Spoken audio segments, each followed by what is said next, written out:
আজকের ক্লাসে আপনাদের সকলকে স্বাগত জানাচ্ছি। কেমন আছেন সবাই? জি আলহামদুলিল্লাহ আমি ভালো আছি।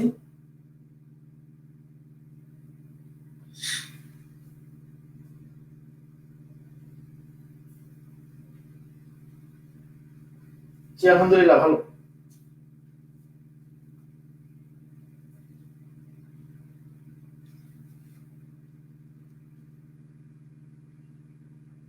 ওয়ালাইকুম আসসালাম।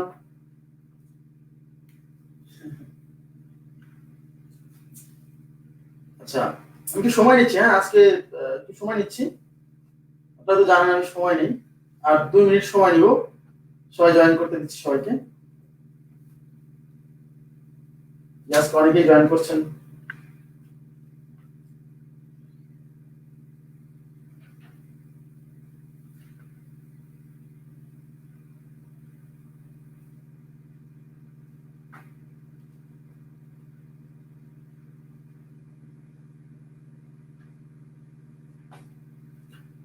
আচ্ছা, আপনাদেরকে আমি জিওমেট্রির যে প্রথম প্রথম পার্টের একটা শীট দিয়েছি, ওখানে দেখবেন মোটামুটি 180টা বা 82টা অঙ্কের মতো আছে এবং থিওরি আছে। এটা হচ্ছে শুধু রেখা, কোণ এবং ত্রিভুজ সম্পর্কিত, এবং ত্রিভুজেরও সম্পূর্ণ দিতে পারিনি। ত্রিভুজেরও আরো 10-12টা অঙ্ক হবে। তো মোটামুটি 100টা অঙ্ক কভার করবে রেখা, কোণ, ত্রিভুজ থেকে। দেন আমরা আহ জি দেন আমি আপনাদেরকে চতুর্ভুজ, বর্গক্ষেত্র, আয়তক্ষেত্র, তারপর হচ্ছে পঞ্চভুজ, বহুভুজ, ট্রাপিজিয়াম, তারপর হচ্ছে বৃত্ত, তারপর হচ্ছে আপনার গোলক, মানে ঘনজ্যামিতি যেগুলো আছে সেগুলো কিন্তু এখান থেকে প্রোভাইড করা হবে, কোনো সমস্যা নেই। ঠিক আছে? কিন্তু আমি প্রথমে আপনাদেরকে মানে একসাথে তো আসলে এক টাইমে দিতে পারছি না, কারণ এই জিনিসটা করতে সময় লাগছে। কারণ প্রত্যেকটা জিনিস যেন কোনো একটা বাদ না পড়ে, কোনো থিওরি যেন বাদ না পড়ে, অঙ্কগুলো যেন বাদ না পড়ে, সবগুলা দেওয়ার চেষ্টা করছি। তো জি, এজন্য একবারে দিতে পারিনি, না হলে একবারে দিয়ে দিতাম। তো প্রথম পার্ট দিলাম, তারপর আমি আর কিছুদিন পর আবার দিয়ে দিব। আচ্ছা, প্রিলিতে জিওমেট্রির গুরুত্ব আহ, জানেন আপনারা সবাই, যে 3 মার্কস প্রশ্ন, 3 মার্কসের প্রশ্ন আসে জিওমেট্রি থেকে। 3 মার্কসের প্রশ্ন প্রিলিতে আসবে। আর মানসিক দক্ষতায় যে 15টা প্রশ্ন আসে, সেখানে জিওমেট্রির হেল্প লাগবে অন্তত একটা কোশ্চেন সলভ করতে বা 2টা কোশ্চেন সলভ করতে জিওমেট্রির হেল্প লাগবে। বিশেষ করে পিথাগোরাসের উপপাদ্য থেকে, সাধারণত পিথাগোরাসের উপপাদ্যের অ্যাপ্লিকেশন থেকে মানসিক দক্ষতায় একটা প্রশ্ন এসে থাকে। ওকে, তাহলে জিওমেট্রির গুরুত্ব মোটামুটি ধরে নিতে পারেন 3 মার্কস, মোটামুটি 4 মার্কস আপনি জিওমেট্রির হেল্প নিয়ে সলভ করতে হবে পিডিতে। আর রিটেনও জিওমেট্রি থেকে 10 মার্কসের কোশ্চেন সাধারণত এসে থাকে, সবসময় 10 মার্কসের এসে থাকে, এর চেয়ে বেশিও আসতে পারে, 10 বা 15 এই রেঞ্জের মার্কস হয়। ঠিক আছে? আচ্ছা, তো এখন আমরা শুরু করব। তার আগে আপনাদের বলে নিচ্ছি, যারা অনেকদিন পরে লাইভে আসছেন, মানে আর কি জিওমেট্রি ক্লাস করবেন বলেই আসছেন আমি জানি, কারণ আজকে এত লোকজন মনে হচ্ছে। হ্যাঁ, আচ্ছা, এখন প্রশ্ন হচ্ছে, প্রথমে হচ্ছে ওই গত ক্লাসের কিছু অংশ বাদ আছে, বুঝছেন? কিছু অংশ মানে হয়তো 20-25 মিনিট লাগবে, সেই জিনিসটা আগে শেষ করছি, তারপরে আমি জিওমেট্রি শুরু করবো। এবং জিওমেট্রির আজকের প্রথম 3টা ক্লাস, জ্যামিতির প্রথম 3টা ক্লাস সবচেয়ে গুরুত্বপূর্ণ, ভাইটাল 3টা ক্লাস। এই 3টা ক্লাস যে ভালো করে বুঝবে, সে কিন্তু একা একা জ্যামিতি সলভ করতে পারবে। ঠিক আছে? তাহলে আমরা শুরু করে ফেলছি। জি, প্রাইমারিতেও আসে ভাই, প্রাইমারিতেও আসে, সব জায়গাতেই আসে, গুরুত্ব আছে, গুরুত্ব কোথাও কম না। তাহলে আমরা শুরু করি। হ্যাঁ, আগে গত দিনের, আপনারা কেউ লাইভ থেকে কিন্তু লিভ নিয়ে না, হ্যাঁ, গত দিনের কিছু অংশ বাকি আছে সেটা আগে করে তারপর আমরা জ্যামিতি শুরু করছি। হয়তো সর্বোচ্চ 20-25 মিনিট লাগবে, বা আপনারা যারা মনে করছেন যে এটা পরে করবেন, তাহলে 20-25 মিনিট পরে জয়েন করেন, সমস্যা নেই। ওকে, আচ্ছা আমরা ক্লাস শুরু করি। তাহলে গতদিন আমরা যে অঙ্কগুলো করছিলাম তার ভেতর 2-3টা অঙ্ক বাকি থেকে গেছিল, 2-3টা না, ঠিক হয়তো 10-12টা অঙ্ক হবে।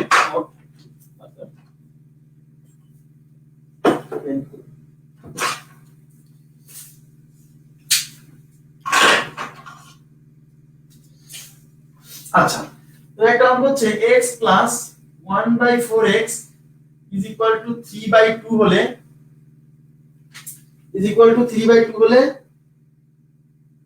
আচ্ছা 8x কিউব, একটা নতুন মার্কার দেওয়া হবে, is equal to what? 8x cube plus 1/8x cube is equal to what? এটা 1/8x কিউব, হ্যাঁ, ইজ ইকুয়াল টু হোয়াট? আচ্ছা, তাহলে আমাদেরকে দেখেন, প্রথমে আমাদের যে ভ্যালুটা বের করতে হবে সেটার দিকে তাকালে আমরা দেখতে পাচ্ছি যে 8x কিউব 1/8x কিউব। আচ্ছা 8 হয় কিভাবে? x কিউব মানে বুঝতে পারছেন ঘনতে যাবে তাই না, ঘন করতে হবে তাই তো, হ্যাঁ ঘন করতে হবে। আচ্ছা ঘন করতে হবে আবার 8 হচ্ছে 2 এর কিউব করে হয়, আবার এখানেও কিন্তু তাহলে 2 আনতে হবে x আনতে হবে, তার মানে আমাকে 2x টার্মটা আনতে হবে, এখানে 2x টার্মটা আনতে হবে, এখানে তো x আছে 2x নাই, তাহলে এখানে 2x বানানোর জন্য 2 দিয়ে গুণ করতে হবে, আবার এখানেও কিন্তু 2x বানাতে হবে, তাহলে এইটাকে যদি 2 দিয়ে দুই পাশে গুণ করে দিই তাহলে এখানে 2x আসবে, এখানে 2 আসবে, এই 2 দিয়ে এইটাকে কাটলে পরে 2x হবে ব্যাস। তার মানে আমাকে আগে দুই পাশে 2 দিয়ে গুণ করতে হবে, তাহলে 2 দ্বারা গুণ, 2 দ্বারা গুণ করি, 2 দ্বারা গুণ করলে এই পাশে 2 x plus 1/4x is equal two 2 3/2, এক পাশে গুণ করা যায় না, দুই পাশে গুণ করতে হয়, তাহলে এটাকে ক্যান্সেল, এই 2 দিয়ে গুণ করলে 2x হবে, আর এই 2 দিয়ে এখানে গুণ হলে এই 2 ডিভাইডেড বাই 4x, এই 2 দিয়ে 4 কাটলে 1/2x, ঠিক আছে, ইজ ইকুয়াল টু এটা কেটে 3। এখন দেখেন এইটা বানাতে হলে আমাকে ঘন করতে হবে, কেন, কারণ 2x এর উপর কিউব হলেই কিন্তু 8x কিউব হবে, তাহলে আমরা দুই পাশে কি করব, হ্যাঁ ঘন করব, তাহলে ঘন করে, তাহলে দুই পাশে ঘন করি, তাহলে এই পাশে কি হচ্ছে 2x প্লাস 1/2x এর whole cube is equal to 3 cube, ঠিক আছে, দুই পাশে আমরা কি করে দিলাম, ঘন করে দিলাম। এখন তাহলে a প্লাস b হোল কিউবের সূত্র, তাহলে a কিউব মানে 2x এর কিউব, একবার লিখছি না, a cube plus 3a b into a plus b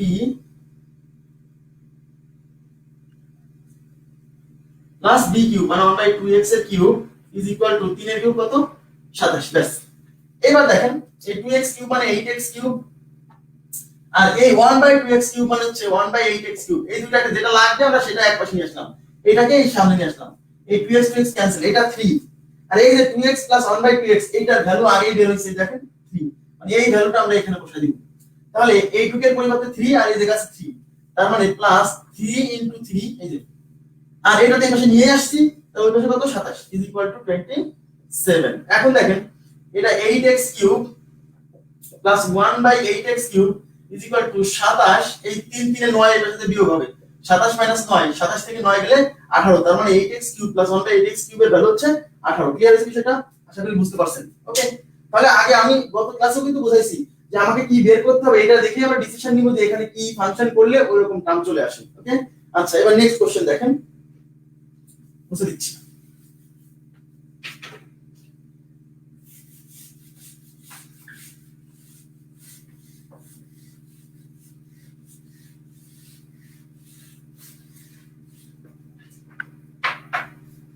আচ্ছা নেক্সট কোশ্চেনটা হচ্ছে twice x plus 2 divided by 9x is equal to 4 হলে 27x cube plus 1 divided by 27x cube is equal to what? আচ্ছা তাহলে আমাদেরকে বের করতে হবে এই 27x cube plus 1 by, screenshot নিয়ে নেবেন যারা অঙ্ক তুলছেন তারা স্ক্রিনশট নিয়ে নেবেন, পরে দেখে নেবেন, যদি তুলতে না পারেন পরে দেখে নেবেন। তাহলে এই ভ্যালু বের করতে হবে, এই 27x কিউব আসবে যদি 3x এর উপর কিউব দেওয়া হয়, কারণ 3 এর কিউব 27, x এর কিউব তো x কিউব, তার মানে আমাকে 3x আনতে হবে, দেখেন এখানেও 3x এখানেও 3x আনতে হবে, তাহলে এখানে কি করলে 3x আসে, তাহলে এখানে 3 আনতে হবে, তার মানে 3 দিয়ে গুণ করতে হবে, তাহলে আবার এই 2 কে সরাই দিতে হবে, কেন, কারণ এখানে আনতে হবে 3x, তার মানে প্রথম কাজ হচ্ছে 2 সরাতে হবে, 2 সরানো মানে হাফ দিয়ে গুণ করা, আবার 3 আনতে হবে মানে 3 দিয়ে গুণ করতে হবে, মানে একই সাথে 3 দিয়ে গুণ করতে হবে আবার 2 দিয়ে ভাগ করতে হবে, এইজন্য একবারে 3/2 দ্বারা গুণ, 3/2 দ্বারা গুণ, তাহলে 3/2 দ্বারা গুণ করলে এখানে কি হচ্ছে 2x plus 2 divided by 9x is equal to 4 into 3/2, বাস। এবার এই 3/2 দিয়ে এখানে গুণ করেন, তাহলে 3/2 ইনটু 2x ইজ, এখন এর দিয়ে এখানেও গুণ, plus 3/2 into 2/9x is equal two, এটাতে 2 2 4 3 2 6, এবার দেখেন 2 2 ক্যান্সেল, তাহলে এখানে হয়ে গেল 3x, এখানে 3 দিয়ে কাটলে 3 বার যায়, এই 2 দিন ক্যান্সেল, তাহলে হয়ে গেল 1/3x, আমাদের যেটা দরকার চলে আসছে, দেখেন 3x 1/3x is equal two, দুই পাশেই তো এখানে 6 হইছে, এখন দেখেন আমাদের কাঙ্ক্ষিত নাম চলে আসছে, এখন এখানে ঘন করলেই কিন্তু এটা চলে আসবে, তাহলে দুই পাশে কি করব, ঘন করে দিব, তাহলে দুই পাশে ঘন করে দিই, তাহলে 3x 1/5x এর cube is equal to 6 cube. Okay, আচ্ছা এখন ঘন সূত্র a b হোল কিউব, তাহলে a কিউব একবার লিখছি, আর 3x এর হোল কিউব লিখব না, এটা কিউব করলে হবে 27x কিউব, এই যে x কি a cube plus b b cube মানে 1/3x এর কিউব করলে 1/27x কিউব প্লাস 3ab মানে 3 into 3x into 1/3x into a plus b। আচ্ছা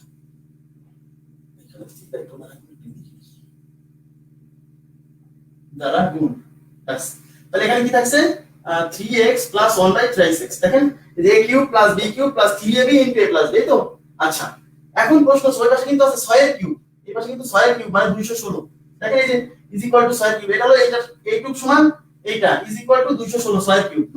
এই ভ্যালু বের করতে হবে, তাহলে এটা রেখে দেন আর এখানে এটা ক্যান্সেল, তাহলে এইটা হলো 3 আর এইটুকের ভ্যালু আগেই বের করছি, এই দেখেন এইটুকের ভ্যালু এই যে 6, এই যে 3x plus 1/3x equal to 6, তাহলে এই যে এখানে বসাবো 6, তাহলে এটা থেকে গেল 27x cube plus 1/27x cube plus এখানে 3, এই যে 3x কাটা কিন্তু, তাহলে এখানে 3 আর এইটার ভ্যালু হচ্ছে 6, এই যে 6 is equal to 216, তাহলে 318 এর পাশে বিয়োগ হবে, হ্যাঁ তাহলে 27x cube plus 1/27x cube is equal to 216 minus 18, তাহলে 216 থেকে 18 গেলে কত থাকে কত হচ্ছে 198, তাহলে আমাদের উত্তর হচ্ছে 198, ঠিক আছে বিষয়টা 198। আচ্ছা থ্যাংক ইউ ভেরি মাচ।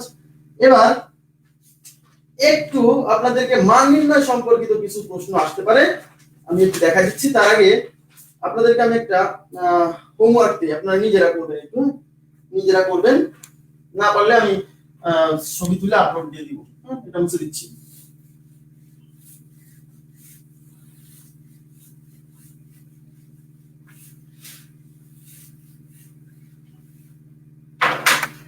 আচ্ছা সেটা হচ্ছে এই যে x plus 1/x is equal to 3 হলে x to the power 6 plus 1/x to the power 6 is equal to what? এই অঙ্কটা আপনারা নিজেরা করবেন, বুঝছেন, এই অঙ্কটা নিজেরা করবেন। x plus 1/x is equal to 3 হলে x to the power 6 plus 1/x to the power 6 is equal to what? এটার অ্যানসার হচ্ছে কত?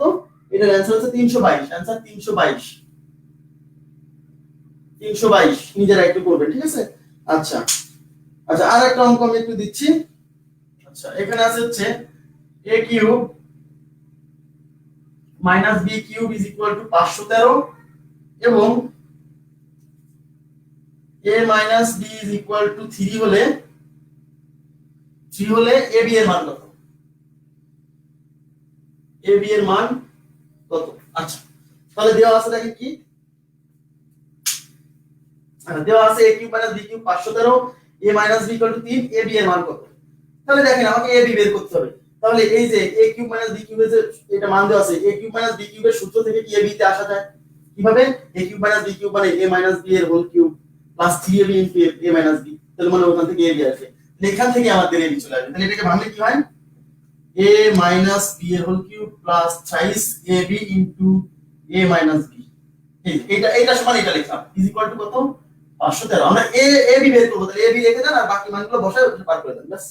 তাহলে এই ab বের করব, এই a মাইনাস b মান 3 দিয়ে আসছে, তাহলে a মাইনাস b মানে 3, তাহলে 3 এর কিউব প্লাস 3 ab বের করব, রেখে দিলাম ইনটু a মাইনাস b মানে 3 ইজ ইকুয়াল টু 513, 3 এর কিউব মানে 27, সেই 27 এর সাথে বিয়োগ হবে, আর এই 3 আর 3 কত 9ab, 9ab is equal two 513, এই যে আর এই 27 এর সাথে বিয়োগ হবে। আচ্ছা তাহলে 9ab ইজ ইকুয়াল টু 7 থেকে গেলে হচ্ছে 6 3 8 আর হচ্ছে 4 486, তাহলে ab is equal two 486 divided 9, তাহলে কয় হবে 5 9 45, এটা 486 বুঝছেন 486, 5 9 45 থাকলো 3 36, 4 9 36, তাহলে ab কত 54, ab মানে হচ্ছে 54। জি অনেক উত্তর দিয়েছেন, ধন্যবাদ। আচ্ছা থ্যাংক ইউ ভেরি মাচ। আচ্ছা মুছে দিচ্ছি, ঠিক আছে, আপনারা বুঝতে পারছেন। আচ্ছা এবার মুছে দিন। এবার দেখবেন নেক্সট কোশ্চেন। এখন আপনাদেরকে একটু সরলীকরণ টাইপের কিছু প্রশ্ন আসতে পারে পরীক্ষায়, আসে এমন না, তবে মাঝে মাঝে দেখা যায় এই ধরনের কোশ্চেন, হ্যাঁ এইজন্য আচ্ছা এইজন্য আমি করাচ্ছি, আর কোনো কারণ নাই, আপনারা বুঝতে পারবেন যে হ্যাঁ একটু জিনিসটা সম্পর্কে আমি জাস্ট একটু আইডিয়া দিয়ে দিচ্ছি, অনেকেই এই জিনিসটা করে না আর কি। দেখেন 537 প্লাস 463 এর হোল স্কয়ার মাইনাস 537 মাইনাস 463 এর whole square divided by 537 into 463 is equal to what? শোনেন, অনেকে আমাকে দুই একটা অঙ্ক দিচ্ছেন যে এটা কখন করাবেন বা করাবেন কিনা। আপনাদের উৎপাদক বিশ্লেষণ নামে একটা চ্যাপ্টার আছে না, ওখানে কিন্তু আরো অনেক কিছু করাবো, ঠিক আছে? ওই ক্লাসটা আমি লাস্টে দিছি, কারণ এটা ম্যাটেরিয়ালসটা 100% আমার কাছে নেই, তো একটু সময় নিয়ে করার জন্য আমি লাস্টে দিছি, সমস্যা নেই। ওইখানে আমি করাই দেবো। যেমন একটা রাশি দিয়া থেকে এর সাথে কত যোগ করলে পূর্ণবর্গ সংখ্যা হবে, এরকম একটা অঙ্ক আসে না, ওইটা ওখানে আমি করে দেবো, সমস্যা নেই। জি আচ্ছা, এটা ইজ ইকুয়াল টু হোয়াট? সেটা কিভাবে করবেন? এইটার সাথে এটা যোগ করবেন, যা আসবে তার উপর বর্গ করবেন, সেটা থেকে এটা বিয়োগ করবেন, যা আসবে তার উপর বর্গ করে তারপর বিয়োগ করবেন, তারপর গুণ করবেন, ভাগ করবেন, আসবে। কিন্তু এই টাইপের অঙ্কগুলো ওইভাবে করার জন্য আপনাকে পরীক্ষক দেননি, কিন্তু কারণ ওইভাবে করার সময় নাই, পিডিতে অঙ্ক ওইভাবে করার সময় নেই। দেখেন এখানে কিন্তু সংখ্যা দুইটাই, 537 আর 463, সব জায়গায় কিন্তু 537 463, 537 463। তার মানে এই ধরনের অঙ্ক করার সময় আপনাকে অবশ্যই খেয়াল রাখতে হবে যে আমরা জি জি জি এই একটু পরে শুরু করবো, আর 10টা মিনিট সময় দেন আমাকে। তারপরে এবং আজকে আমি 1.5 ঘন্টা সময়, এরপর আমি 1.5 ঘন্টা সময় নেবো জিওমেট্রির উপর, যেন আমি একটা ভালো আইডিয়া দিতে পারি। আজকে প্রথমে সহজ লেগে পড়াবো, কিন্তু লাস্টের আধা ঘন্টা ক্লাস হবে একদম মানে অন্যরকম লেভেলের, ঠিক আছে? ক্লাস থেকে কেউ লিভ করবেন না। তাহলে এই যে এগুলাকে সূত্রে ফেলতে হবে, নিশ্চয়ই বীজগণিতের কোনো সূত্রে ফেলতে হবে। দেখেন আমি যদি এই সংখ্যাটাকে এ ধরি আর এই সংখ্যাটাকে বি ধরি, মানে 537 ইজ ইকুয়াল টু এ ধরি আর 463 ইজ ইকুয়াল টু যদি আমি বি ধরি, তাহলে দেখেন তো এই দুইটা দেখবেন একটা সূত্রে পড়বে। এই ধরনের কোশ্চেন আসলে আপনি ধরে নেবেন। তাহলে আমরা বসাই দিই এটা রুটে এ, তাহলে এ প্লাস এটা বি না, এ প্লাস বি এর হোল স্কয়ার মাইনাস এটা এ মাইনাস বি এর হোল স্কয়ার, ঠিক আছে? আচ্ছা আচ্ছা, তাহলে নিচে এটা এ, তাহলে এ আর ইনটু এটা বি, তাহলে এ বি। দেখেন এখন আমাদের কিন্তু সূত্রের চেহারা চলে আসছে। দেখেন তো a প্লাস b এর whole square minus a minus b এর হোল স্কয়ার কতদিন দেখাইছিলাম যে কিভাবে আসে, কিভাবে আসে মনে আছে? ওই যে a plus b whole square আর a minus b whole square বিয়োগ করলে পরে বা যোগ করলে পরে দুটো সূত্র আসে, আসে কিনা? তাহলে এটা এটা কিভাবে আসে বলেন তো? এটা হলো a plus b whole square minus a minus b whole square, এটা হলো 4ab সূত্র। এটা কিসের সূত্র? 4ab সূত্র। তার মানে এইটা সমান লেখা যায় 4ab আর নিচে আছে ab, এই ab কেটে কত আসলো? 4। দেখছেন এটা আসলে সিম্পলিফাইড একটা ফর্ম, কিন্তু আসলে আপনি যদি এই জিনিসগুলোকে ওই যোগ করে বর্গ করে যদি করতে যান তাহলে কিন্তু অঙ্কটা হবে না। এই টাইপের অঙ্ক যত আসবে দেখবেন এই মান ধরে ধরে এই টাইপের ভাবে সলভ করতে হবে। ওকে, তাহলে আশা করি বুঝতে পারছেন তার উত্তর কত? 4। আচ্ছা এবার আচ্ছা আমরা আরেকটা অঙ্ক দেখছি,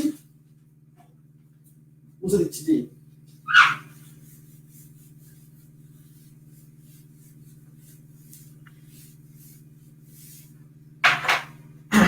আরেকটা অঙ্ক হচ্ছে 197 প্লাস 73 এর হোল স্কয়ার প্লাস 197 মাইনাস 73 এর whole square divided by 6 into 197 এর হোল স্কয়ার প্লাস 73 এর হোল স্কয়ার, এটা ইজ ইকুয়াল টু হোয়াট?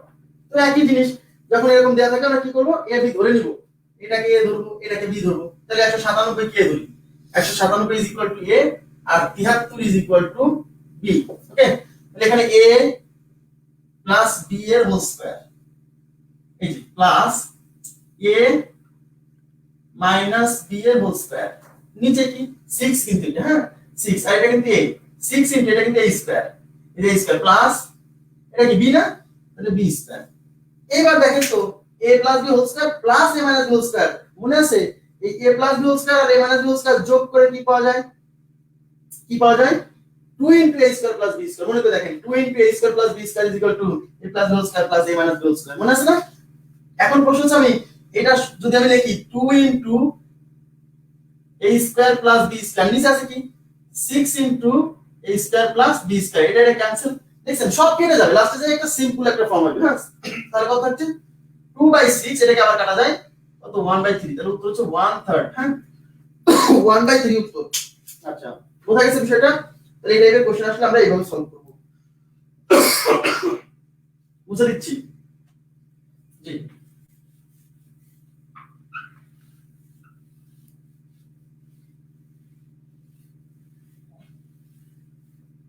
আচ্ছা এবার দেখেন আরেকটা কোশ্চেন আছে 2 into 1097 plus 189 এর whole square minus 1097 minus 189 whole square divided by 5 into 1097 into 189 is equal to what? একই জিনিস দেখেন, এখানে দুটো সংখ্যা আছে,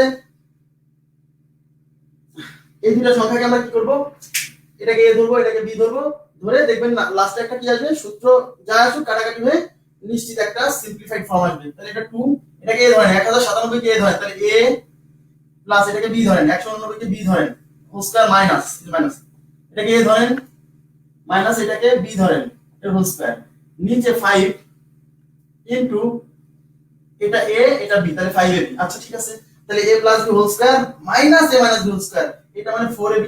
এটা কিসের সূত্র? 4ab এর সূত্র। তাহলে এটার পরিবর্তে আমরা লিখব 4ab। তাহলে উপরে আছে 2 ইনটু 4ab আর নিচে তো 5ab আছে, এই দেখেন ab ab ক্যান্সেল, তাহলে 4 দুগুণী 8 বাই 5, ঠিক আছে না? ঠিক নেই, 8 বাই 5, তাহলে উত্তর হচ্ছে 8 বাই 5। বুঝা গেছে বিষয়টা? তাহলে এই টাইপের কোশ্চেন কিন্তু পরীক্ষাতে সিম্পলিফাইড ফর্ম, এরকম সিম্পল ফর্ম তৈরি করা আসতে পারে, কিন্তু দেখে ঘাবড়ানোর কিছু নাই যে এটা আমি কি করে যোগ করব তারপর বর্গ করব। যোগ করে বর্গ করা লাগবে না ভাই, কারণ এটা এইভাবে আসবে 2 বাই 5 2 বাই 5 8 বাই 5 আসছে আমার, যে 8 বাই 5 আসবে। আচ্ছা মুছে দিচ্ছি, এটা মুছে দিচ্ছি। হ্যাঁ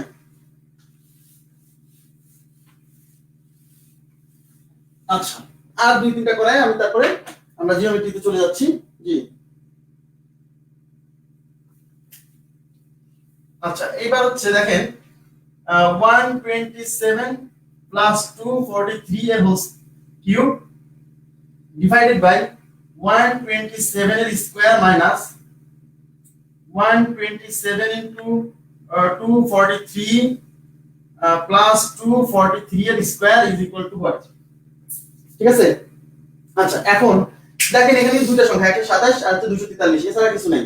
এটাকে a ধরবেন, এটাকে b ধরে মান বসে দেখেন কি আসে। আগে দেখেন কি আসে, তাহলে এটাকে a ধরেন, a প্লাস এটাকে b ধরছি, b এর হোল কিউব ডিভাইডেড বাই এটা a ধরছি না, এই যে 100 সাথে k ধরছি, তাহলে a স্কয়ার এই স্কয়ার মাইনাস এটা a এটা b, তার মানে ab এটা প্লাস এটা কি b স্কয়ার। এখন প্রশ্ন হলো আমি a cube a plus b এর হোল কিউব এটাকে কিভাবে ভাঙবো? এইটাকে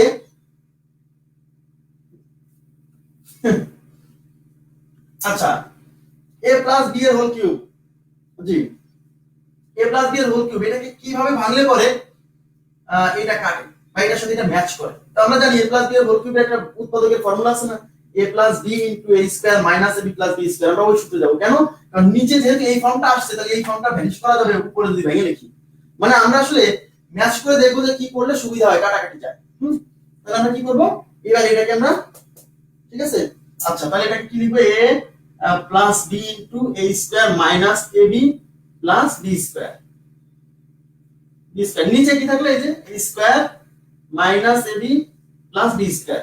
তাহলে এই অংশটা এই অংশটা কেটে দেওয়ার জন্য কাজ করলাম, তাহলে আমাদের উত্তর কি আসবে, a প্লাস। তাহলে উত্তর হলো a প্লাস b। এখন a b কি দোষে, a প্লাস b অপশনটা এরকম থাকবে না, আপনি তো a আর b ধরে নিছিলেন, তাহলে আমাদের উত্তরে থাকবে a প্লাস b যোগ করে তাই। তাহলে এটা a দোষে এটা b দোষে বসাই দেন, তাহলে 127 যোগ 243, তাহলে 3 আর 7 10 এর শূন্য হাতে 1, 5 আর 2 7, তাহলে 370, তাহলে উত্তর হচ্ছে 370। জি আচ্ছা, উত্তর হচ্ছে 370। জি ওকে।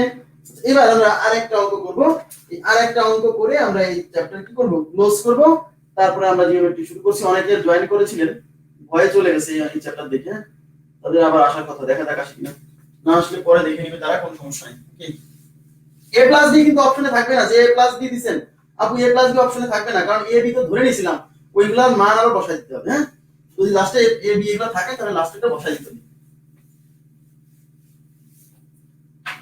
আচ্ছা এবার দেখেন লাস্ট কোশ্চেন, সেটা হচ্ছে 43 এর cube minus 21 cube divided by 43 minus 21 plus 43 into 21 is equal to what? এটা কত? আচ্ছা এবার দেখেন এটাই লাস্ট কোশ্চেন, এটাই আমাদের আজকের বীজগণিতের শেষ কোশ্চেন। আর একটা লেকচার তো থাকলো, একটা মানে একটা টপিক থাকলো উৎপাদক বিশ্লেষণ, তার সাথে আরো দুই তিনটা জিনিস পড়াই দিব, সেটা লাস্টে। হ্যাঁ আচ্ছা, তাহলে এবার দেখেন এই যে 43 একটা সংখ্যা, 21 একটা সংখ্যা, তাহলে 43 কে ধরেন, 21 কে বি ধরেন, বি ধরে সলভ করেন, তাহলে 43 আমি লিখে রাখছি। হ্যাঁ, আর 21 কত? বি। Okay fine. তাহলে আমরা লিখে রাখলাম। এখন এখানে এটাকে 2 দিয়ে a কিউব মাইনাস 21 মানে b কিউব, নিচে a মাইনাস b প্লাস এটা হলো a আর এই হচ্ছে b, ab দেখেন তো ঠিক আছে কিনা। এইবার a cube minus b cube কে কেমন ভাবে ভাঙলে পারে এর নিচের অংশটা কাটা যাবে। এই যে a cube minus b cube কে যদি আমরা a cube minus b cube এর অংশ করতে যাই না, a minus b into a square. আচ্ছা সবই করাবো ভাই আমার, আপনারা দেখেন যারা কমেন্ট করছেন যে এটা করাবো কিনা ওটা করাবো কিনা, আপনাদের কিন্তু আমি একটা রুটিন দিছিলাম, ওই রুটিনে কিন্তু সব যা যা করাবো সব লেখা ছিল, হ্যাঁ সবই করাবো, বাদ যাবে না কেউ, হ্যাঁ আমাকে বাদ দিব না। আচ্ছা তাহলে এখানে কি হচ্ছে, আমি লিখতে পারি এটা কাটার জন্য, নিচেটা কাটার জন্য ওইটাকে ওই ফরম্যাটে সাজালাম, a minus b into a square, a square plus ab plus b square, নিচে আছে কি a minus b plus plus ab, কিন্তু এটা ক্যান্সেল, তাহলে কি হলো এটা এরকম হলো দেখেন, a square plus ab plus b square, তার সাথে আছে প্লাস ab, এই ab আর ab যোগ করে 2ab, তার মানে a square plus 2ab plus b square. এখন এটা সূত্রে বলছে a square plus 2ab plus b square মানে a প্লাস b এর হোল স্কয়ার, ব্যাস। হ্যাঁ লাস্ট হলো a প্লাস b এর, ঠিক আছে, হোল স্কয়ার। আচ্ছা তাহলে a প্লাস b এর হোল স্কয়ার, তাহলে a হচ্ছে 43, b হচ্ছে 21 বসান, তাহলে এটা হচ্ছে 43 প্লাস 21 এর হোল স্কয়ার, 43 প্লাস 21 কত হচ্ছে, 40 প্লাস 21 না 43, 3 প্লাস 21, হ্যাঁ তাই তো। তাহলে কত হচ্ছে, এটা হচ্ছে 3 আর 1 4 আর হচ্ছে 64 স্কয়ার। এখন 64 স্কয়ার করে যা আসবে সেটাই উত্তর। এখন আমরা স্কয়ার করে শিখছিলাম কিনা, স্কয়ার করে শিখছিলাম যে 64 স্কয়ার কিভাবে করব। 64 স্কয়ার প্রথমে 6 স্কয়ার 36, 4 স্কয়ার 16, 4 6 24, 24 2 48, যোগ করে দেন 6, 8 আর 1 9, 4 10 হাতে 1 3 1 4096। দেখেন এই যে স্কয়ার করাটা কিন্তু আমরা বর্গের সংখ্যা শিখছিলাম, সেই জিনিসটা আমাদের এখানে এসে কাজে লেগে গেল। বুঝতে পারছেন কি সেটা, কখন যে কি কোথায় কাজে লাগবে তার কোনো ঠিক নেই। আচ্ছা এখন আপনাদের জিওমেট্রি ক্লাস শুরু করব আমরা, তাহলে বীজগণিত আপাতত এখানে সমাপ্ত করছি, আর ওই যে একটা টপিক থাকলো সেটা করা চলে আসছে, কোনো সমস্যা নেই। এখন আপনাদের একটু কথা বলে নিই, সেটা হলো আপনাদের জিওমেট্রি ক্লাস আমি মোটামুটি বলছি যে 10টা ক্লাস দেব মিনিমাম, এবং 10টা ক্লাসে শেষ করা আসলে সম্ভব না, 1.5 ঘন্টার ক্লাস নিয়ে, এই জন্য ক্লাসের ডিউরেশন বাড়ায় 2 ঘন্টা করা হলো, ক্লাসের ডিউরেশন বাড়ায় 2 ঘন্টা করা হলো। হ্যাঁ এখন থেকে ক্লাস হবে 2 ঘন্টা, কারণ না হলে আমি আমার জায়গা থেকে যে যতটুকু জানি সবটুকু দিতে পারবো না, ঠিক আছে। এজন্য ক্লাস টাইম এখন থেকে 2 ঘন্টা, তাহলে বুঝে গেলেন যে আধা ঘন্টা ক্লাস বেড়ে গেল, তাহলে 10টা ক্লাস নিলে আমরা 5 ঘন্টা টাইম বেশি পাবো। ওকে আচ্ছা তাহলে আজকে থেকে ক্লাস 2 ঘন্টা, তাহলে ঠিক আছে আমরা শুরু করছি। অনেকে যারা প্রথমে জয়েন করেছেন অনেকে হারাই গেছেন, সমস্যা নেই। এবার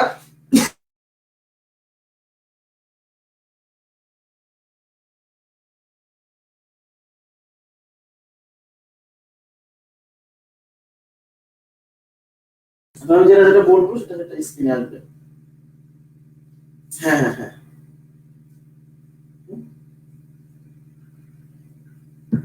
আচ্ছা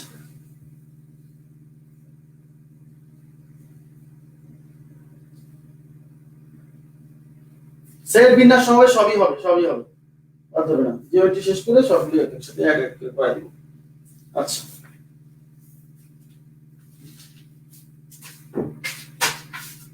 আচ্ছা তাহলে আমরা শুরু করছি জ্যামিতি ক্লাস। লং টাইম হলেও তো কিছু হচ্ছে না, আমি করা তো লাগে, শেষ তো করে দিতে হবে। আচ্ছা আমরা প্রথমে আমি একদমই বেসিক, প্রথম আধা ঘন্টা একদমই বেসিক আলোচনা হবে। হ্যাঁ এগুলো আপনারা সবাই জানেন এবং কিন্তু আমাকে বলতে হবে কেন, কারণ অনেকেই এখানে পড়ালেখার সাথে অনেকেই অনেকদিন মানে ম্যাথের সাথে সংযোগ নাই, তো এজন্য আমাকে বেসিক থেকে আমি শুরু করছি, এজন্য আবার কেউ মাইন্ড করবেন না, কোনো সমস্যা নেই, ঠিক আছে। আচ্ছা প্রথম আধা ঘন্টা বা 40 মিনিট একদম বেসিক হবে, যেগুলো আপনারা সবাই জানেন, এমন কেউ নাই যা জানে না, তারপর আমাকে ওখান থেকে শুরু করতে হবে। তাহলে প্রথমে জ্যামিতি ক্লাসের আমাদের আজকে পড়ালেখার বিষয় হচ্ছে রেখা কোণ ত্রিভুজ, রেখা কোণ ও ত্রিভুজ, এর মধ্যেও আপনি অনেক কিছু শিখতে পারবেন ইনশাআল্লাহ, আশা করছি যতই বেসিক হোক, ঠিক আছে। আচ্ছা এবার দেখেন প্রথমে আমরা পড়বো যে রেখা কোণ ত্রিভুজ, এটা পড়ার জন্য আমাদের প্রথমে পড়তে হবে বিন্দু, স্ক্রিনে প্রত্যেকটা টপিক চলে আসবে, ঠিক আছে। আচ্ছা বিন্দু, আচ্ছা বিন্দু আচ্ছা, তো বিন্দু দেখেন স্ক্রিনে চলে আসছে। বিন্দু হচ্ছে একটা সত্তা যার দৈর্ঘ্য নেই, দৈর্ঘ্য, প্রস্থ, উচ্চতা, এই এক একটা কেবল এক একটা মাত্রা। হ্যাঁ, এই এক একটা কেবল এক একটা মাত্রা, যার দৈর্ঘ্য নেই, প্রস্থ নেই, উচ্চতা নেই, শুধু অবস্থান আছে। মনোযোগ দেন, আপনাকে যা যা আসতে পারে আমি সেগুলো কিন্তু এখানে মেনশন করে দেবো, ঠিক আছে? যার দৈর্ঘ্য নেই, প্রস্থ নেই, উচ্চতা নেই, শুধু অবস্থান আছে। আবার বলছি, শুধু অবস্থান আছে। কেন? আমরা যখন গ্রাফ কাগজে বসাতাম বলতাম এই এই পয়েন্টের অবস্থান কোথায়, মনে আছে? 3 4 বিন্দুর অবস্থান কোথায়, এরকম একটা কথা দিতাম, তাই না? তাহলে এইটা হলো বিন্দু, যার দৈর্ঘ্য প্রস্থ কিছুই নাই, শুধু অবস্থান আছে। আর এই দৈর্ঘ্য, প্রস্থ, উচ্চতা এগুলোকে বলে এক একটা মাত্রা। একটা একটা বস্তুর মাত্রা 3 মাত্রিক যখন হবে তখন তার দৈর্ঘ্য থাকবে, প্রস্থ থাকবে, উচ্চতা থাকবে। যখন 2 মাত্রিক হবে তখন দৈর্ঘ্য থাকবে, প্রস্থ থাকবে, উচ্চতা থাকবে না। যখন 1 মাত্রিক হবে শুধু দৈর্ঘ্য থাকবে, প্রস্থ, উচ্চতা থাকবে না। আর যখন দৈর্ঘ্য, প্রস্থ, উচ্চতা কিছুই নেই তাহলে বুঝে নিতে হবে সেটা হলো শূন্য মাত্রা। তাহলে বিন্দু হচ্ছে শূন্য মাত্রার সত্তা। এই অংশটি বা পরীক্ষাতে আসে যে বিন্দু কত মাত্রা, বিন্দু হচ্ছে শূন্য মাত্রার সত্তা। আচ্ছা, আমরা একটা পয়েন্ট পাইলাম। আবার বলছি, বিন্দু থেকে আপনি যে জিনিসটা জানবেন সেটা হচ্ছে দৈর্ঘ্য নেই, প্রস্থ নেই, উচ্চতা নেই, শুধু অবস্থান আছে। আর জানবেন বিন্দুর মাত্রা কয়টা, বিন্দুর কোনো মাত্রা নেই, শূন্য মাত্রার সত্তা। ওকে, তাহলে বিন্দু হচ্ছে একটা শূন্য মাত্রার সত্তা, কোনো মাত্রা নেই। আচ্ছা, তাহলে বিন্দু গেল। বিন্দুর পরে আমরা পড়বো হচ্ছে রেখা।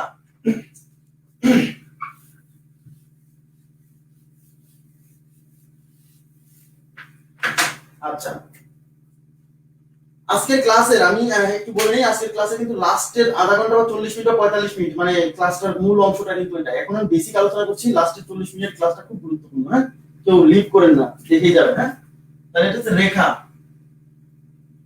রেখা বা লাইন। আচ্ছা, বিন্দুর সঞ্চার পথ, সঞ্চার পথ বা চলন পথ, সোজা কথা। বিন্দুর সঞ্চার পথ মানে বিন্দু যেখান দিয়ে চলে সেটা হলো রেখা। বিন্দু তো এরকম চলতে পারে, বিন্দু এরকম চলতে পারে। একটা বিন্দু আমি আঁকালাম, এবারে চলছে, চলছে এরকম চলতে পারে, আবার বিন্দুটা এরকম চলতে পারে। তার মানে বিন্দুর সঞ্চার পথ মানে বিন্দুর চলন পথ হচ্ছে রেখা। আচ্ছা, তাহলে বিন্দুর সঞ্চার পথ যদি রেখা হয় তাহলে এই রেখা কেমন হতে পারে, এরকম বাঁকা ধারা হতে পারে, মানে বক্র রেখা হতে পারে। আবার রেখাটা এরকম স্ট্রেইট হতে পারে, তার মানে সরল রেখা হতে পারে। তাহলে রেখা আবার দুই ধরনের। তাহলে রেখা কয় ধরনের? দুই ধরনের, এই বক্র রেখা, সরল রেখা। এবার দেখেন, এই রেখার কিন্তু দৈর্ঘ্য আছে, এর আবার প্রস্থ এবং উচ্চতা নেই। তাহলে রেখার দৈর্ঘ্য আছে কিন্তু প্রস্থ, উচ্চতা নেই। তাহলে দৈর্ঘ্য আছে, দৈর্ঘ্য আছে, প্রস্থ ও উচ্চতা নেই, উচ্চতা নেই। তার মানে আমরা বলছিলাম দৈর্ঘ্য, প্রস্থ, উচ্চতা মোট কয়টা মাত্রা? 3টা মাত্রা। তার ভিতর কয়টা আছে? আচ্ছা, তার ভিতর দৈর্ঘ্য আছে মানে এক মাত্রা আছে, আর 2টা মাত্রা নেই। এই জন্য রেখা হলো একমাত্রিক, একমাত্রার সত্তা। তাহলে রেখা কয় মাত্রার সত্তা? এক মাত্রা। পরীক্ষা আসতে পারে রেখা মাত্রা কয়টি? একটি। তাহলে আপনি এখান থেকে কি করবেন? রেখা কি? বিন্দুর সঞ্চার পথ। রেখা কয় প্রকার? দুই প্রকার, বক্ররেখা, সরল রেখা। আর রেখার দৈর্ঘ্য আছে, প্রস্থ, উচ্চতা নেই। তার মানে রেখা কয় মাত্রার সত্তা? এক মাত্রার সত্তা। এবং খুবই গুরুত্বপূর্ণ একটা ইনফরমেশন হচ্ছে, এই রেখার কোনো প্রান্ত বিন্দু নেই। মানে এটা চলছে, এদিকে চলবে কতদূর পর্যন্ত? অসীম দূর পর্যন্ত। আর এদিকে অসীম দূর পর্যন্ত। এই জন্য রেখার দুই পাশে এরকম দুইটা তীর চিহ্ন থাকবে। কেন? সংখ্যা রেখার মতো চলবে। এর কোনো প্রান্ত বিন্দু নেই। ভেরি ভেরি ইম্পর্টেন্ট একটা কোশ্চেন, সেটা হচ্ছে রেখার কোনো প্রান্ত বিন্দু নেই।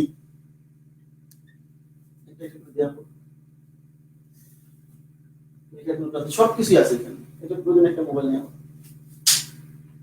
প্রত্যেকটা লাইন এখানে আছে।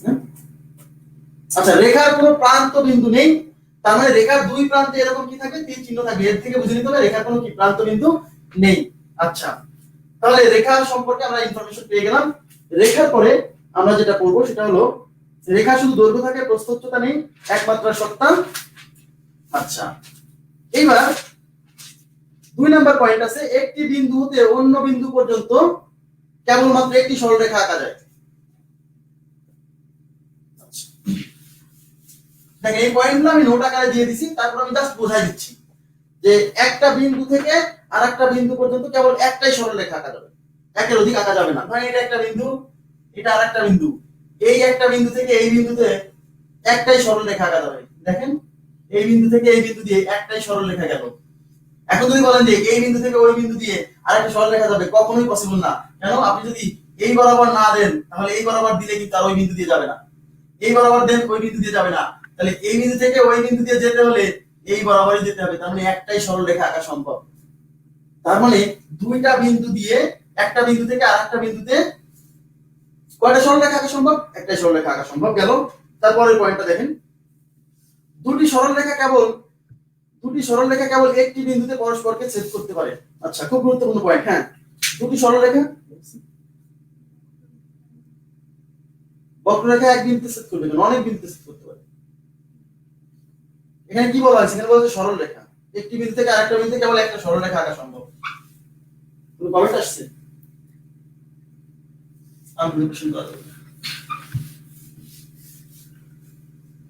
আচ্ছা, তাহলে একটা বিন্দু থেকে আরেকটা বিন্দুতে কেবল একটা সরল রেখা আঁকা সম্ভব, আর দুটি সরল রেখা কেবল একটি বিন্দুতে পরস্পরকে ছেদ করতে পারে। ধরেন এটা একটা সরল রেখা, এটা আরেকটা সরল রেখা। এই সরল রেখা দুইটা যদি পরস্পরকে কখনো ছেদ করে তাহলে সেই ছেদ বিন্দু একটাই হবে। দুইটা সরল রেখা পরস্পরকে একাধিক বিন্দুতে ছেদ করতে পারে না, ছেদ বিন্দু একটাই হবে। দেখেন আপনি অন্যভাবে আঁকান হবে না, ছেদ বিন্দু একটাই। এই ছেদ বিন্দুকে বলা হয় সরল রেখা দুইটার সাধারণ বিন্দু। সাধারণ বিন্দু, আবার বলছি, দুইটা সরল রেখার ছেদ বিন্দুকে বলে সাধারণ বিন্দু। ঠিক আছে, দুইটা সরল রেখা পরস্পরকে যদি ছেদ করে, সবসময় যে ছেদ করবে এরকম কোনো কথা না, যদি ছেদ করে তাহলে একটা বিন্দুতেই ছেদ করবে। ওকে, আচ্ছা, এই ছেদ বিন্দুকে বলে সাধারণ বিন্দু। কেন সাধারণ বিন্দু? কারণ ওই বিন্দুটা এই সরল রেখার উপর আছে, ওই বিন্দুটা এই সরল রেখার উপর আছে, এই জন্য ওই ছেদ বিন্দুকে বলে এই সরল রেখা দুইটা সাধারণ বিন্দু। এই জন্য পরীক্ষায় এরকমও আসছে যে দুইটা সরল রেখার সাধারণ বিন্দু কয়টা, সাধারণ বিন্দু সর্বোচ্চ কয়টা থাকতে পারে? দুইটা সরল রেখার সাধারণ বিন্দু সর্বোচ্চ কয়টা থাকতে পারে? একটা। সাধারণ বিন্দু মানেই ভাই ছেদ বিন্দু। ঠিক আছে, বোঝা গেছে কি বিষয়টা? সাধারণ বিন্দু মানেই ছেদ বিন্দু। আচ্ছা, সাধারণ বিন্দু কেন হচ্ছে? কারণ ওই বিন্দুটা এর উপরে পড়ছে, এর উপরে পড়ছে, আর যখন দুইজনের উপরে পড়ে তখনই তো বলে কমন পয়েন্ট বা সাধারণ বিন্দু। আচ্ছা, ঠিক আছে। এবার দেখেন পরের পয়েন্টটা, যেসব বিন্দু একই সরল রেখায় অবস্থিত তাদেরকে বলে হচ্ছে সমরেখ বিন্দু বলে। আচ্ছা, যেসব বিন্দু একই সরল রেখায় অবস্থিত তাদেরকে সমরেখ বিন্দু বলে। আচ্ছা, 3 বা ততোধিক সরল রেখা কত বিন্দুতে ছেদ করতে পারে? আচ্ছা, 3 বা ততোধিক সরল রেখা, সেগুলোর জন্য বিন্যাস সমাবেশ করে আসতে হবে। সেগুলোর জন্য সমাবেশ করে আসতে হবে। ওই সমাবেশের অঙ্কে আমরা এগুলো নিয়ে আলোচনা করব, যে 10টা সরল রেখা আছে, এদের ছেদ বিন্দু কতটি হতে পারে, এগুলো নিয়ে আলোচনা করব। ঠিক আছে, আচ্ছা। এবার দেখেন, যেসব বিন্দু একই সরল রেখা অবস্থিত তাদেরকে সমরেখ বিন্দু বলে। ধরেন এই বিন্দুটা এর উপর অবস্থিত, এখানে একটা বিন্দু আছে যা এই সরল রেখার অবস্থিত, এই যে এই সবগুলো বিন্দু এই একই সরলরেখার উপর অবস্থিত, এজন্য এই সব বিন্দুগুলোকে বলা হচ্ছে সমরেখ বিন্দু, মানে একই রেখার উপর অবস্থিত। আচ্ছা, তাহলে রেখা গেল। এবার হচ্ছে রশ্মি। রশ্মি, আচ্ছা, রশ্মি হচ্ছে এই সরল রেখার হচ্ছে কোনো একটা প্রান্ত বিন্দু থাকে না, রশ্মি হচ্ছে একটা প্রান্ত বিন্দু থাকবে আর একটা প্রান্ত বিন্দু থাকবে না। তাহলে এটা হচ্ছে রশ্মি, এটা হচ্ছে রেখা। এটা হচ্ছে রেখা আর এটা হচ্ছে রশ্মি, পার্থক্য বুঝুন। তাহলে রশ্মির একটা প্রান্ত বিন্দু থাকে, এই যে একটা প্রান্ত বিন্দু থাকে আর একটা বিন্দু নাই। আচ্ছা, তারপর হচ্ছে রেখাংশ। রেখাংশ, রেখাংশ হচ্ছে একটা সরলরেখার অংশ। ধরেন এটা একটা সরলরেখা না, এর একটা অংশ কেটে নিব, এই যে। তাহলে রেখাংশ মানে সরলরেখার অংশ, এর দুইটা প্রান্ত বিন্দু থাকে। রেখাংশের দুইটা প্রান্ত বিন্দু, মানে এর এই প্রান্ত ফিক্স, এই প্রান্ত ফিক্স, তাহলে দুটি প্রান্ত বিন্দু থাকে। রেখাংশ, হ্যাঁ, রেখাংশ, এই যে রেখাংশ, এটা রেখাংশ, এটা হচ্ছে রশ্মি আর এটা হচ্ছে রেখাংশ, দুটি প্রান্ত বিন্দু থাকে। আচ্ছা, তাহলে আমরা রেখা সম্পর্কে যে অ্যানসারটা পাইলাম সেটা হচ্ছে একটা সরল রেখার কোনো প্রান্ত বিন্দু থাকে না, একটা রশ্মির একটা প্রান্ত বিন্দু থাকে, আর রেখাংশের দুইটা প্রান্ত বিন্দু থাকে। এটা হচ্ছে আমাদের রেখা সম্পর্কে যতটুকু জানা লাগবে। এবার হচ্ছে দুইটা সরল রেখাকে আমরা কখন সমান্তরাল বলবো? সমান্তরাল সরল রেখা। সমান্তরাল সরল রেখা গুরুত্বপূর্ণ, বিসিএস পরীক্ষাতে আসছে অনেকবার। হ্যাঁ, এই বিসিএস পরীক্ষাতে সমান্তরাল সরল রেখা থেকে প্রশ্ন আসছে। সমান্তরাল সরল রেখা, সমান্তরাল সরল রেখা ঠিক আছে। আচ্ছা, তাহলে সমান্তরাল সরল রেখা একটু দেখি এবার।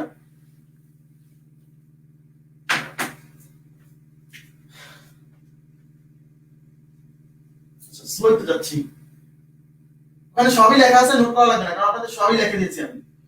ধরেন এটা হচ্ছে এবি, এবি একটা সরল রেখা। আচ্ছা, এটা হলো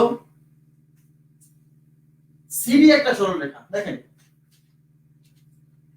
এবি একটা সরল রেখা, সিডি একটা সরল রেখা।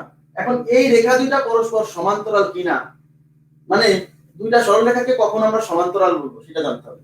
দুইটা সরল রেখাকে আমরা তখনই সমান্তরাল বলবো যখন এদের মধ্যবর্তী ডিসটেন্স, এই দেখেন এই যে এটা কি এদের মধ্যবর্তী দূরত্ব না, এই দূরত্বটা সব জায়গাতেই যখন সমান থাকবে। দেখেন এই দূরত্ব এখানে যত, এখানেও কিন্তু তত, এখানেও কিন্তু তত। দুইটা সরল রেখার মধ্যবর্তী দূরত্ব যদি সব জায়গায় সমান থাকে তাহলে ওই সরল রেখা দ্বয়কে পরস্পরের সমান্তরাল বলা হয়। হ্যাঁ, স্লো যাচ্ছি, ঠিক আছে, ধন্যবাদ। আগেরগুলো কি একদমই বোঝেননি? রিমা আপু, স্বপ্নিল মেঘ, আপনারা কি আগেরগুলো বোঝেননি? একটু সহজ কথাবার্তা, এই জন্য একটু জোরে যাচ্ছিলাম, বাট আমি অঙ্ক করানোর সময় অবশ্যই স্লো যাবো, কোনো সমস্যা নেই। তাহলে আবার বলছি, এবি সরল রেখা আর সিডি সরল রেখা, দুইটা সরল রেখা পরস্পরের সমান্তরাল কিনা এটা ডিপেন্ড করবে যে এদের মধ্যবর্তী ডিসটেন্স সব জায়গায় সমান কিনা। এখানে যতটুকু ডিসটেন্স এখানেও তত, এখানেও তত, সব জায়গায় যদি সমান থাকে তাহলে এই সরল রেখা দুইটাকে মানে এবি আর সিডি কে আমরা পরস্পরের সমান্তরাল বলবো। আবার বলছি, দুইটা সরল রেখা পরস্পরের সমান্তরাল তখনই হবে যদি তাদের মধ্যবর্তী ডিসটেন্স সব জায়গাতে কি থাকে, সমান থাকে, তাহলে ওই সরল রেখা দ্বয়কে পরস্পরের সমান্তরাল বলা হয়। তার মানে এবি আর সিডি এর মধ্যে ডিসটেন্স যেহেতু সব জায়গায় সমান, অর্থাৎ এবি সরল রেখা আর সিডি সরল রেখা পরস্পরের কি সমান্তরাল। এবং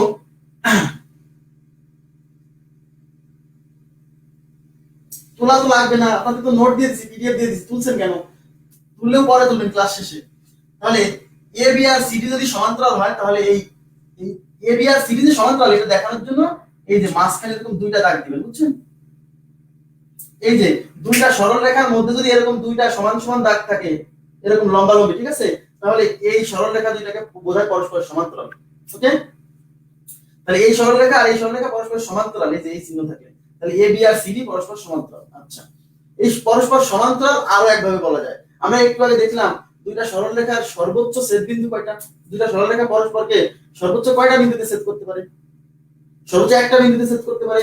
এবার দেখেন, তাহলে এই যে দুইটা সরল রেখা পরস্পরকে একটা বিন্দুতে ছেদ করতে পারে, কিন্তু যদি সরল রেখা দুইটা সমান্তরাল হয়, এই যে সমান্তরাল হয়, তাহলে এরা জীবনেও কাউকে কখনো ছেদ করবে না। কেন? কারণ এদের মধ্যে ডিসটেন্স তো যতটুকু সবসময় এরকমই থাকবে। তাহলে এরা যদি এরকম অসীম পর্যন্ত যেতে থাকে তাও কি পরস্পরকে কখনো ছেদ করবে না। এই জন্য দুইটা সমান্তরাল সরল রেখা পরস্পরকে কখনোই ছেদ করে না। এটা কিন্তু এই প্রশ্নটা পরীক্ষাতে বিশেষ পরীক্ষাতে আসছে, দেখছেন যে এই প্রশ্নটা যে দুইটা সরল রেখা বলছে দুইটা সমান্তরাল সরল রেখার ছেদ বিন্দু কয়টা, দুইটা সমান্তরাল সরল রেখার সাধারণ বিন্দু কয়টা। ভাইরে, সাধারণ বিন্দু মানে ছেদ বিন্দু, কোনো সাধারণ বিন্দু নেই, ঠিক আছে?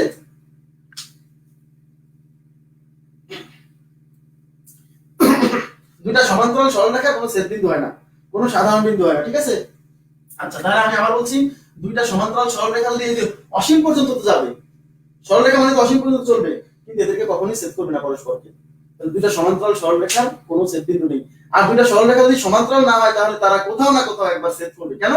কারণ এদের মধ্যে ধরেন এই দুইটা সমান্তরাল না হলে, এই যে দেখেন সমান্তরাল না হলে এদিকে আগাচ্ছে আর কিন্তু ছেদ করার দিকে যাচ্ছে, এই যে কোথাও না কোথাও যায় ছেদ করবে। কিন্তু সমান্তরাল হলে তারা পরস্পরকে কখনোই কি ছেদ করবে না। আচ্ছা, তাহলে সমান্তরাল সরল রেখা সম্পর্কে আমরা আইডিয়া পাইলাম। আচ্ছা, এবার নোট দেওয়া আছে, দেখেন নোট দেওয়া আছে, পরস্পর সমান্তরাল নয় এমন দুটি সরল রেখার একটি মাত্র সাধারণ বিন্দু থাকে, অর্থাৎ এরা পরস্পরকে ছেদ করে না। আচ্ছা, এটা তো গেল। আচ্ছা, ওকে, এবার আমরা করব হচ্ছে কোণ। রেখা গেল, রেখা সম্পর্কে আমরা একটু আইডিয়া পাইলাম, এবার করব কোণ। জি, কোণ, রেখা কোণ। কোণ পড়ানোর পরে আমাদের মূল পড়াতে চলে আসবো। জি,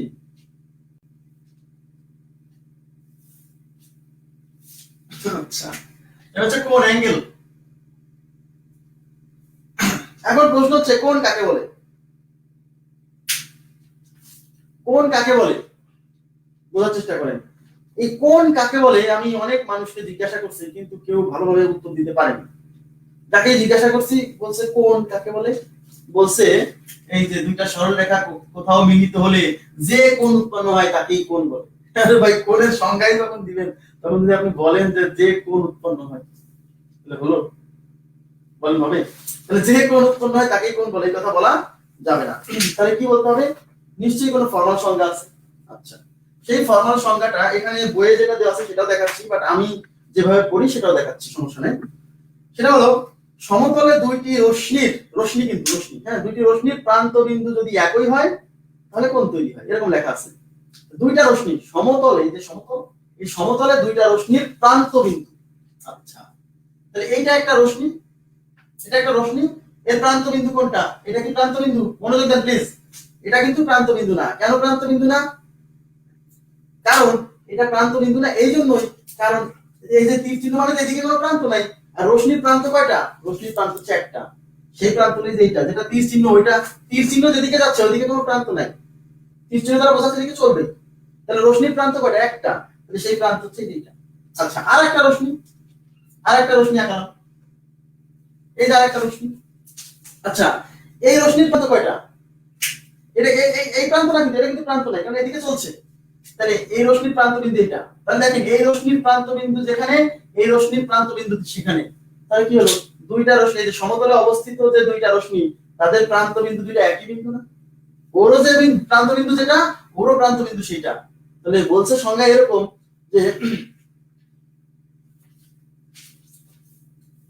সাধারণ বিন্দু কমন পয়েন্ট, সেট বিন্দু ইন্টারসেকশন পয়েন্ট, সমান্তরাল রেখা প্যারালাল লাইন, হ্যাঁ, সেগুলো বইয়ে তো লেখা আছে মেবি। তারপর আপনি বললেন, আমি মেনশন করে দেওয়ার চেষ্টা করব, সমস্যা নেই। তাহলে দেখেন, তাহলে এই যে দুইটা রশ্মির এই প্রান্ত বিন্দু যদি একই হয় তাহলে এদের মধ্যে কোণ উৎপন্ন হয়। এই যে এটাকে বলা হচ্ছে কোণ। দুইটা রশ্মির প্রান্ত বিন্দু যদি একই হয় তাহলে এদের মধ্যে কি উৎপন্ন হয়? কোণ উৎপন্ন হয়। আচ্ছা, তাহলে এইটা হলো সেই কোণ। আর এই কোণের, এইটাকে বলা হচ্ছে এই কোণের বাহু, এটাকেও বলা হচ্ছে কোণের বাহু। আবার বলছি, তাহলে এই রশ্মি দুটাকে কি বলা হচ্ছে? কোণের বাহু। তাহলে এটা হলো কোণের বাহু, কোণের বাহু। তাহলে এটাও কি কোণের বাহু? দুটাই কোণের বাহু। আচ্ছা, আর এই যে বাহু দুইটার যে সাধারণ বিন্দু, হ্যাঁ, এই সাধারণ বিন্দুকে বলে কোণের শীর্ষ। কোণের শীর্ষ, মনোযোগ দেন প্লিজ, এগুলো কিন্তু লাগবে। আবার বলছি, এই দুইটা রশ্মির যে প্রান্ত বিন্দু সেটা যখন এক পয়েন্টে পড়বে সেখানে কোণ উৎপন্ন হবে। আর এই রশ্মি দুইটাকে বলা হচ্ছে এই কোণের বাহু। এটাও কোণের বাহু, এটাও কোণের বাহু। মনোযোগ দেন প্লিজ, এগুলো কথা কিন্তু পরে লাগবে, হ্যাঁ। আর এই যে পয়েন্ট, সাধারণ যে বিন্দু, এই দুইজনের যে সাধারণ বিন্দু বা কি বলছে, একটা প্রান্ত বিন্দু যেটা এক বিন্দুতে পড়ছে সেটাকে বলে কোণের শীর্ষ। তাহলে কোণের শীর্ষ হচ্ছে ওই দুইটা রশ্মি যেখানে মিলিত হয়েছে সেটা কি বলে? কোণের শীর্ষ। ঠিক আছে, কোণের শীর্ষ। আচ্ছা, গেল। এখন প্রশ্ন হচ্ছে, তাহলে এখানে আমি যদি ও বিন্দু দেই আর এটা যদি পি, এটা যদি কিউ হয় তাহলে কি হচ্ছে?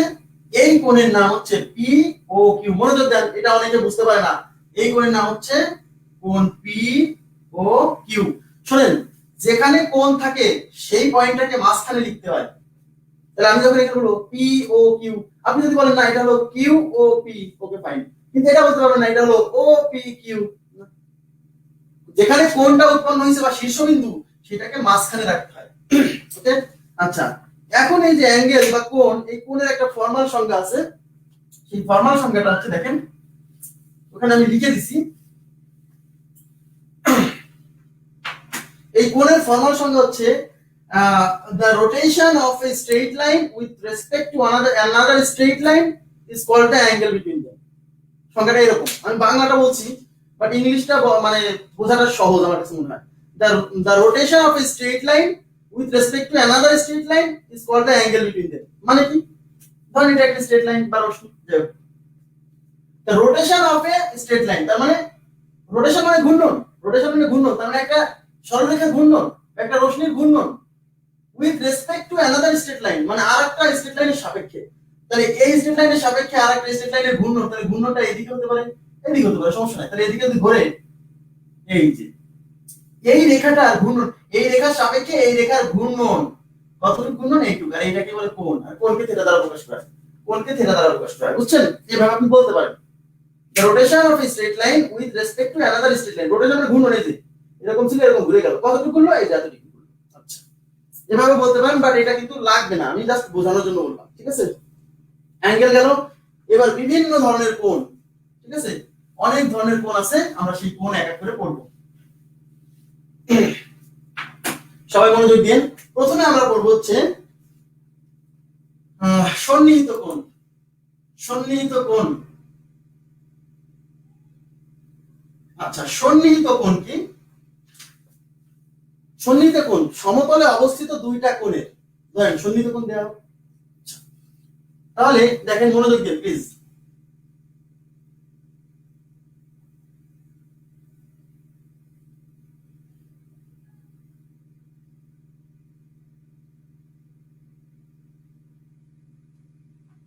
আচ্ছা, এবার কথা হচ্ছে সন্নিহিত কোণ যদি আমি এটাকে পি ধরি, এটাকে যদি কিউ ধরি, আর এটাকে যদি আর ধরি, দেখেন এই বাহু আর এই বাহুর মধ্যবর্তী এই একটা কোণ, এটাকে থিটা 1 দ্বারা প্রকাশ করা।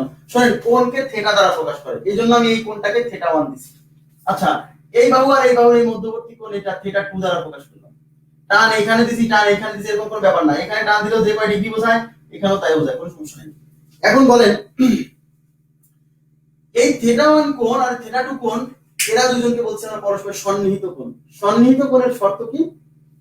যদি দুইটা কোণের একটা বাহু সাধারণ, একটা সাধারণ বাহু থাকে, মনোযোগ দেন প্লিজ। দুইটা কোণের যদি একটা সাধারণ বাহু থাকে, এই যে এই একটা কোণ, এটা একটা কোণ না, থিটা 1 একটা কোণ, থিটা 2 একটা কোণ, এদের একটা সাধারণ বাহু থাকবে, ঠিক আছে? এদের সাধারণ বাহু একটা, মানে এই দুই কোণের যে দুইটা বাহু আর এই দুই কোণের যে দুইটা বাহু, তার ভিতরে একটা বাহু দুইজনেরই কমন থাকবে। আবার বলছি, যেমন এই বাহুটা এই কোণের সাথে লাগে আছে, এই বাহুটা এই কোণের সাথে লাগে আছে, তাহলে এই কোণ দুটো হলো সন্নিহিত কোণ। আরো একটা শর্ত আছে, মনোযোগ দেন। তাহলে সন্নিহিত কোণের এই বাহুটাকে বলে সাধারণ বাহু। কেন সাধারণ বাহু বলা হচ্ছে? এগুলা কিন্তু কোণের বাহু, প্রত্যেকটা এটাও কোণের বাহু, এটাও কোণের বাহু, এটাও কোণের বাহু। তার ভিতর এই বাহুটা হলো সাধারণ বাহু। কেন? কারণ এই বাহুটা এই কোণের আছে, এই কোণের সাথেও আছে, এই বাহুটা এই কোণের সাথেও আছে। তাহলে পাশাপাশি অবস্থিত দুইটা কোণের যদি একটা বাহু সাধারণ থাকে, তাহলে এই কোণ দুইটাকে বলে সন্নিহিত কোণ। তাহলে শুধু সাধারণ থাকলেই হবে না, এই কোণ দুইটা এই সাধারণ বাহুর বিপরীত পাশে অবস্থিত হতে হবে।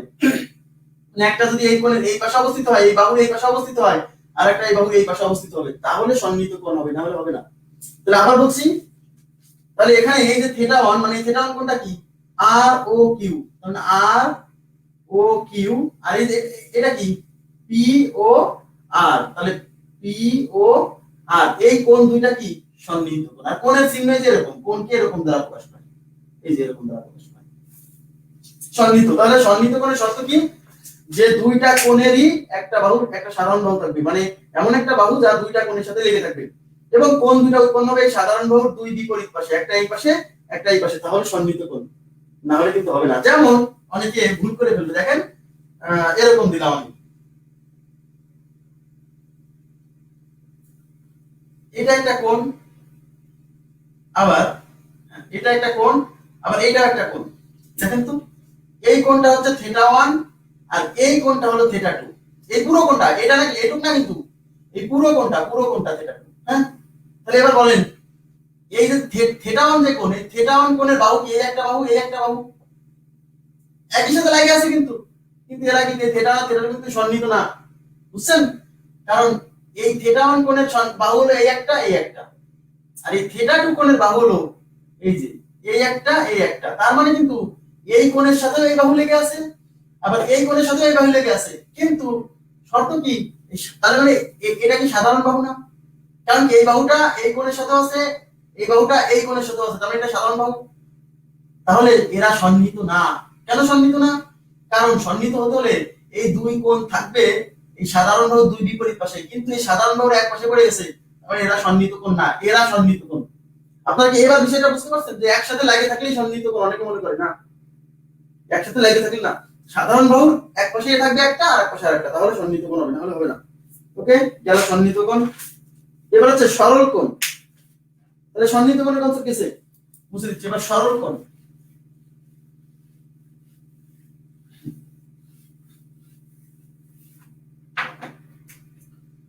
তাহলে সরল কোণ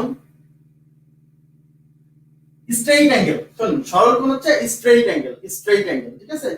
আচ্ছা, তাহলে সরল কোণ দুইটা রশ্মির যদি মানে দুইটা রশ্মি পরস্পর বিপরীত দুইটা রশ্মির যদি সাধারণ বিন্দুতে যে কোণ উৎপন্ন হয়, এটা বলছে বিপরীত দুইটা রশ্মি 1/2 থিটা কোণ সন্নিহিত হবে।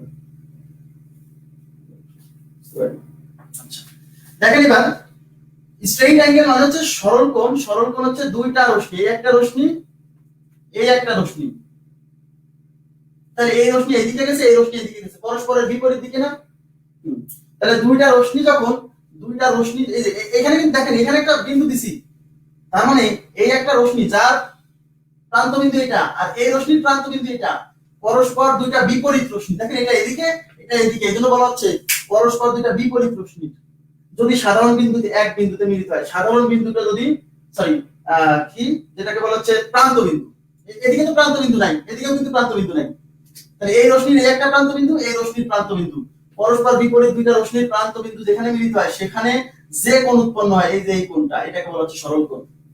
আর এই সরল কোণের পরিমাণ 180 ডিগ্রি, এই যে এটা হলো সরল কোণ 180 ডিগ্রি, ঠিক আছে। তাহলে সরল কোণের পরিমাণ 180 ডিগ্রি এবং এবং মিলিত এবং এই সরল কোণ কিভাবে তৈরি হবে, পরস্পর বিপরীত দিকে যে দুইটা রশ্মি আছে তারা যখন মিলিত হবে তখন ওখানে যে কোণ উৎপন্ন হবে সেটাকে বলে সরল কোণ এবং এই পরিমাণটা 180। দেখে রাখেন প্লিজ, এই যে এরকম থাকলে এই সরল কোণ কি কত বলে 180 ডিগ্রি। ওকে, আচ্ছা এবার আমরা দেখবো হচ্ছে সমকোণ। তাহলে স্ট্রেইট অ্যাঙ্গেল মানে এবার সমকোণ, এক এক করে আমি সবই দেখা দিচ্ছি, সমস্যা নেই। সমকোণ, সমকোণ হ্যাঁ খুবই গুরুত্বপূর্ণ, এটাকে বলে রাইট অ্যাঙ্গেল। সমকোণের ইংরেজি হচ্ছে রাইট অ্যাঙ্গেল।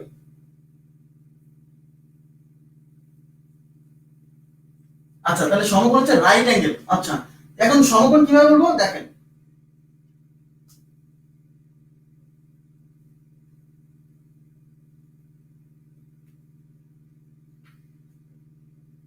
মনোযোগ দেন। এই যে এটা কি সরল কোণ ছিল না? আচ্ছা তাহলে কোন সরল রেখার উপর দেখেন, কোন এটা একটা সরল রেখা, এই যে এটা একটা সরল রেখার উপর একটা রশ্মি যদি এসে মিলিত হয়, এই যে একটা সরল রেখা, এটা একটা সরল রেখা না, এই যে ধরেন এবি, এবি একটা সরল রেখা, এই সরল রেখার উপর যখন একটা রশ্মি মিলিত হলো তখন কিন্তু এই পাশে একটা কোণ, ধরেন এই যে বিষয়টা এরকম দেখেন, আমি আরেকটা চিত্র আঁকাই তাহলে আপনার বুঝতে সুবিধা হবে। এটা একটা সরল রেখা, এর উপর একটা রশ্মি এসে পড়লো, এই একটা রশ্মি এসে পড়লো, তাহলে এই এই রশ্মি এই এই অংশের সাথে একটা কোণ উৎপন্ন করলো, আবার এই পাশেও কিন্তু একটা কোণ উৎপন্ন করলো। এখন বলেন এই কোণ θ1, এই কোণ θ2, এই θ1 আর θ2 কি সন্নিহিত কোণ? অবশ্যই সন্নিহিত কোণ। কেন সন্নিহিত কোণ? কারণ এই এই কোণের বাহু হলো এই একটা, এই একটা, আবার এই কোণের বাহু হলো এই একটা, এই একটা, তাহলে এই বাহুটা দুই কোণের মধ্যে আছে এবং কোণ দুইটা এই সাধারণ বাহুর বিপরীত পাশে পড়ছে, তার মানে এই দুইটা সন্নিহিত কোণ, ঠিক আছে। এখন সমকোণের কনসেপ্ট হচ্ছে যখন একটা সরল রেখার উপর একটা রশ্মি এসে মিলিত হবে তখন এখানে তো দুইটা সন্নিহিত কোণ উৎপন্ন হবে, হবে না? অবশ্যই, সব সময় মাথায় রাখবেন, এটা একটা থিওরি যে কোন সরল রেখার উপর একটা রেখাংশ এসে মিলিত হলে ওখানে যে দুইটা কোণ উৎপন্ন হয় তারা সন্নিহিত কোণ, ঠিক আছে। এবং এই সন্নিহিত কোণ এই মানটা, এই সন্নিহিত কোণের মান যতটুকু এটা কিন্তু ততটুকু না, সমান না, কিন্তু এখানে কি সমান না? সমান কেন? দেখেন এই পাশে যতটুকু এই পাশে ততটুকু না, হ্যাঁ এইটাই। তার মানে ঘটনা হচ্ছে এরকম, কোন সরল রেখার উপর যদি একটা রেখাংশ মিলিত হয় তাহলে ওখানে যে দুইটা সন্নিহিত কোণ উৎপন্ন হয় তারা যদি পরস্পর সমান হয় তাহলে ওই কোণগুলোকে বলে সমকোণ। বুঝা গেছে? তাহলে কোন সরল রেখার উপর একটা রেখাংশ মিলিত হলে ওখানে যে দুইটা সন্নিহিত কোণ উৎপন্ন হবে, এই পাশে একটা, এই পাশে একটা, ওরা যদি পরস্পর সমান হয় তাহলে সেই কোণকে বলে সমকোণ। তাহলে এই টোটালটা কত দেখেন, এই টোটালটা 180 না, 180, তাহলে সমান হওয়া মানে এই পাশে 90, এই পাশে 90, হ্যাঁ এই জন্য সমকোণের পরিমাণ হচ্ছে 90 ডিগ্রি। সমকোণ মানে কত ডিগ্রি? 90 ডিগ্রি। তাহলে সমকোণ ইজ ইকুয়াল টু 90 ডিগ্রি। তার মানে হলো এই একটা রেখা আর এই একটা রেখা, দুইটা দুইটা রেখাংশ যদি পরস্পর লম্ব হয়, এই যে পরস্পর লম্ব হয় তাহলে এদের মধ্যে যে কোণ উৎপন্ন হয় সেটা হলো 90। এই চেহারা দেখে মনে রাখবেন, এই যে এরকম এই কোণকে বলে 90 ডিগ্রি এবং সমকোণ, রাইট অ্যাঙ্গেল, ক্লিয়ার আছে সেটা? আচ্ছা সমকোণের পরিমাণ 90 ডিগ্রি এবং ধরেন এটা হচ্ছে এবি আর এটা বিসি, এবি আর এই বিসি রেখা পরস্পর 90 ডিগ্রি কোণে অবস্থিত না, এইজন্য বলে এই এবি রেখা বিসি রেখার উপর লম্ব। যখন দুইটা রেখার মধ্যবর্তী কোণ 90 ডিগ্রি হয় তখন এরা পরস্পর কি হয়? লম্ব। তার মানে এইটা এটার উপর লম্ব, তার মানে এবি বিসি এর উপর লম্ব, এইভাবে প্রকাশ করা হয় এবি লম্ব বিসি। যেখানে এরকম দেখবেন তার মানে বুঝবেন এবি আর বিসি পরস্পর লম্ব ভাবে আছে, মানে এর মধ্যবর্তী কোণ 90 ডিগ্রি। লম্ব থাকা মানে মধ্যবর্তী কোণ কত ডিগ্রি? 90 ডিগ্রি। ক্লিয়ার আছে বিষয়টা? আশা করি বুঝতে পারছেন। আচ্ছা তাহলে 90 ডিগ্রি, সমকোণের পরিমাণ 90 ডিগ্রি। তাহলে সমকোণ কিভাবে, চিত্র কিন্তু বুঝতে হবে, ঠিক আছে, চিত্র বুঝতে হবে, সমকোণের চিত্র। আচ্ছা তাহলে গেল। আচ্ছা এবার নোট দেওয়া আছে, দেখেন নোট দেওয়া আছে কোন সরল রেখার বহিস্থ কোন বিন্দু থেকে, পাইছেন, কোন সরল রেখার বহিস্থ কোন বিন্দু থেকে যতগুলো রেখাংশ টানা যায় ওই সরল রেখার উপর, তাদের মধ্যে লম্ব রেখাংশটি সবচেয়ে ছোট। আচ্ছা তাহলে এটা একটা সরল রেখা, এটা একটা সরল রেখা, এই সরল রেখার উপর এর বহিস্থ, এই সরল রেখার বহিস্থ মানে এর বাইরে থেকে, বাইরের কোনো বিন্দু থেকে যদি এর উপর কোনো এর উপর অনেকগুলো রেখা টানি, দেখেন এর উপর যদি অনেকগুলো রেখা টানি, তাহলে এর উপর যদি এই রেখার উপর যদি এই সরল রেখার উপর যদি অনেকগুলো রেখা টানি, তাহলে সবচেয়ে ছোটটা হবে এই লম্ব রেখাটা। এই দেখেন আপনি দেখেই বুঝবেন এটা বড়, এটা তার চেয়ে একটু ছোট, তার চেয়ে ছোট, তার চেয়ে ছোট, এরকম করতে করতে এই কোন বিন্দু থেকে যেটা লম্বভাবে পড়বে সেটাই হবে সবচেয়ে ছোট। তাহলে কোন সরল রেখার বহিস্থ মানে সরল রেখার বাইরের কোন বিন্দু থেকে আমরা যদি অনেকগুলো রেখাংশ টানি এর উপর বা রেখা টানি, তাহলে সবচেয়ে ছোট হবে কোনটা, যে রেখাটা হচ্ছে ওই বিন্দু থেকে এই রেখার উপর কি হবে, লম্ব হবে। আচ্ছা গেল। এবার হচ্ছে সূক্ষ্মকোণ, তাহলে সরল কোণ দেখলাম, এবার হচ্ছে সূক্ষ্মকোণ। মনোযোগ দেন, সূক্ষ্মকোণ অ্যাকিউট অ্যাঙ্গেল, হ্যাঁ অ্যাকিউট অ্যাঙ্গেল ওখানে লিখে দেওয়া আছে, সূক্ষ্মকোণ লিমিট হচ্ছে অ্যাকিউট অ্যাঙ্গেল। আচ্ছা সূক্ষ্মকোণ হচ্ছে 90 ডিগ্রি এর চেয়ে ছোট, 90 ডিগ্রি এর চেয়ে ছোট কিন্তু 0 ডিগ্রি এর চেয়ে বড়, বা এইভাবে মনে রাখেন যে 90 ডিগ্রির চেয়ে ছোট বা এক সমকোণের চেয়ে ছোট কোণকে বলে সূক্ষ্মকোণ। তাহলে এক সমকোণ কতটুকু, এক সমকোণ মানে এরকম না, এই যে এটা হলো 90 ডিগ্রি এক সমকোণ, এর চেয়ে ছোট কোণ মানে ধরেন এই যে এরকম, এই কোণটা এর চেয়ে ছোট না, এই কোণটা কি, এই কোণটা এর চেয়ে এটা ছোট না, ছোট, তাহলে এটা হলো সূক্ষ্মকোণ, এটা কি সূক্ষ্মকোণ। তার মানে যে কোণের মানটা এই 90 ডিগ্রি এর চেয়ে ছোট কিন্তু 0 এর চেয়ে বড়, 0 মানে কি, এই রেখাটা, এই রেখাটা যখন এখানে চলে আসলো কোণের মান আরো কমলো, এই রেখাটা যখন এখানে চলে আসলো আরো কমলো, এরকম এই রেখাটা এদিকে আস্তে আস্তে যখন এর উপর পড়ে যাবে তখন এই কোণের মান কমতে কমতে 0 ডিগ্রি হয়ে যাবে, তখন আর কোনো কোণই থাকলো না, বোঝা গেছে। তার মানে এই 90 ডিগ্রি এর চেয়ে ছোট কিন্তু এজন্য বলছি 0 এর চেয়ে বড়, কারণ 0 হলে তো কোণ হলো না। তাহলে সূক্ষ্মকোণ যদি এই থিটা, এই কোণটা কি হবে, এই থিটা হবে 90 এর চেয়ে ছোট বাট 0 ডিগ্রি এর চেয়ে বড়, এটা হলো সূক্ষ্মকোণের রেঞ্জ, ঠিক আছে। সূক্ষ্মকোণের রেঞ্জ হচ্ছে 0 এর চেয়ে বড় হবে এই কোণের মানটা, কিন্তু 90 এর চেয়ে ছোট হবে, এর মধ্যে থাকবে, হ্যাঁ। আচ্ছা এবার যাব হচ্ছে আমরা স্থূলকোণ, সূক্ষ্মকোণ গেল, এবার স্থূলকোণ মুছে দিচ্ছি।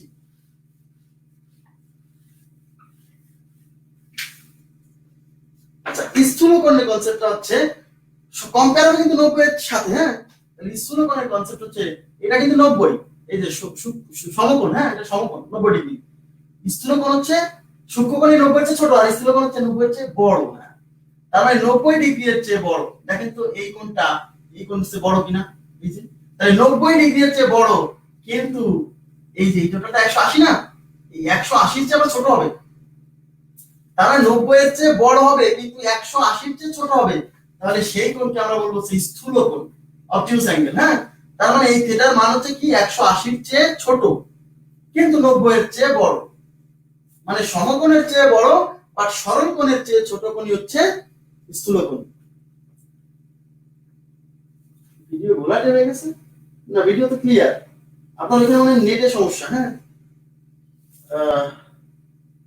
মাহবুব ভাইয়া জি, তাহলে কি বুঝতে পারছেন, এই দেখেন 90 এর চেয়ে বড়, এই দেখেন এরকম থাকলে 90 হতো না, এরকম থাকলে 90 হতো, তাহলে এই কোণটা নিশ্চয়ই এই 90 এর চেয়ে বড়, কিন্তু এটা তো 180 সরল কোণের চেয়ে আবার কি ছোট, তাহলে সেটাকে আমরা বলছি স্থূলকোণ। আচ্ছা এবার তাহলে আমরা বলবো হচ্ছে প্রবৃদ্ধ কোণ, প্রবৃদ্ধ কোণ রিফ্লেক্স অ্যাঙ্গেল, হ্যাঁ প্রবৃদ্ধ কোণ।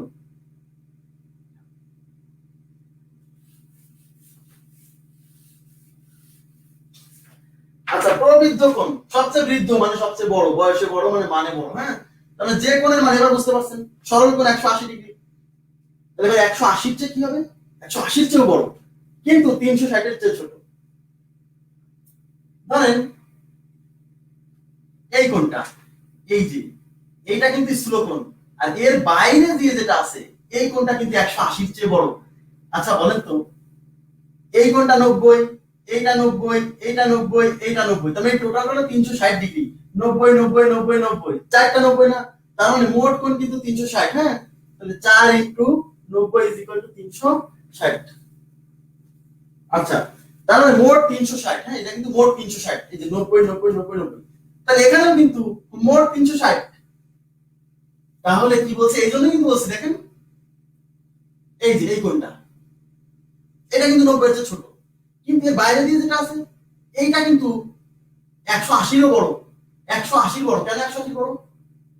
এইটুক হলেই তো 180 হতো, তারপরে আরো এইটুক, তার মানে এইটুক হলে দেখেন সরল কোণ হলে তো 180 হতো, তার সাথে আরো এইটুক, তার মানে এইটা কি 180 বড়, কিন্তু টোটাল মোট হলো 360।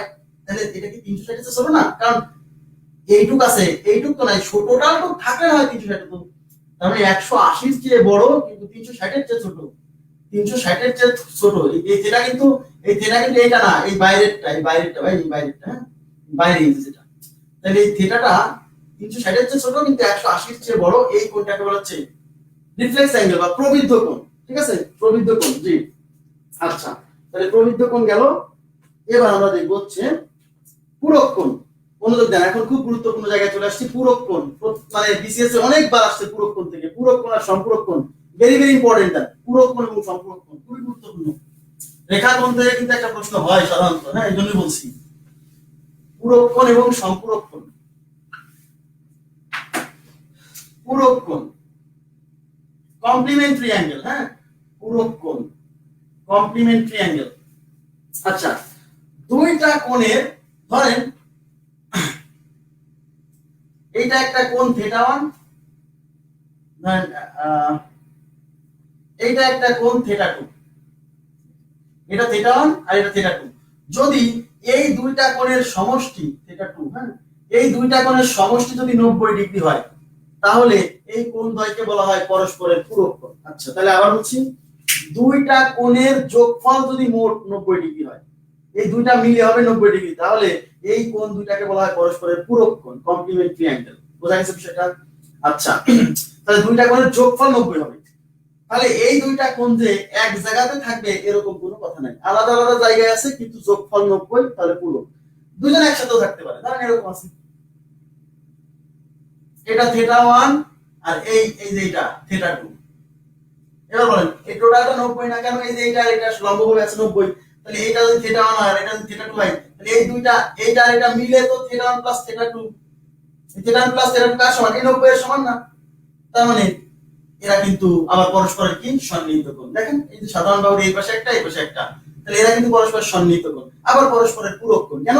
কারণ এই দুইটা মিলে আবার 90 ডিগ্রি, এই যে 90 মোট দেখা যাচ্ছে, এই চিত্রে এরকম থাকে 90 ডিগ্রি। ঠিক আছে, আচ্ছা তাহলে এরা সন্নিহিত কোণ আবার পূরক কোণ, কিন্তু এরা দুইজনের যোগফল 90 মানে পূরক, কিন্তু এরা কিন্তু সন্নিহিত না।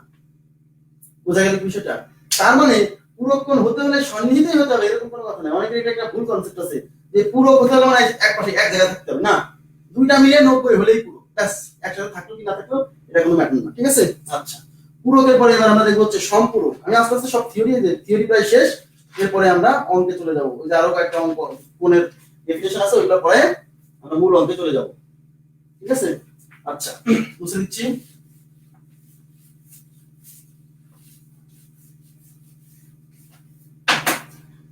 সম্পূরক কোণ, সাপ্লিমেন্টারি অ্যাঙ্গেল, সম্পূরক। ঠিক আছে, সম্পূরক কোণ, দুইটা কোণের সমষ্টি 90 ডিগ্রি হলে পূরক, আর দুইটা কোণের সমষ্টি 180 ডিগ্রি হলে সম্পূরক। দুইটা কোণের সমষ্টি কত হলে? 180 ডিগ্রি হলে সম্পূরক। ধরেন এই যে একটু আগে দেখাইছি, এই কোণ θ1 আর এই কোণ θ2, এই θ1 আর θ2 পরস্পরের সম্পূরক। কেন? কারণ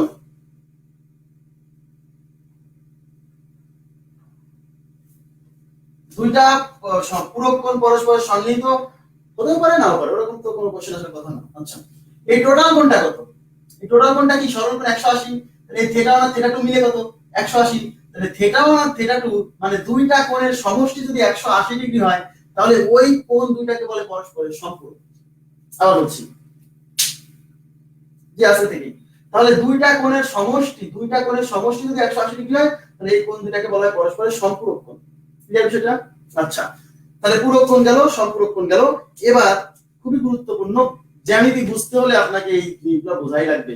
সেটা হলো বিপরীত কোণ, সেটা হচ্ছে একান্তর কোণ, সেটা হচ্ছে অনুরূপ কোণ। জিওমেট্রি যদি আপনি বুঝতে চান তাহলে এই কোণগুলো না বুঝে আপনি আগাতে পারবেন না সামনে। ঠিক আছে, আচ্ছা এখন আমাকে ডিফারেন্ট কালার পেন ইউজ করতে হবে এক একটা বোঝানোর জন্য।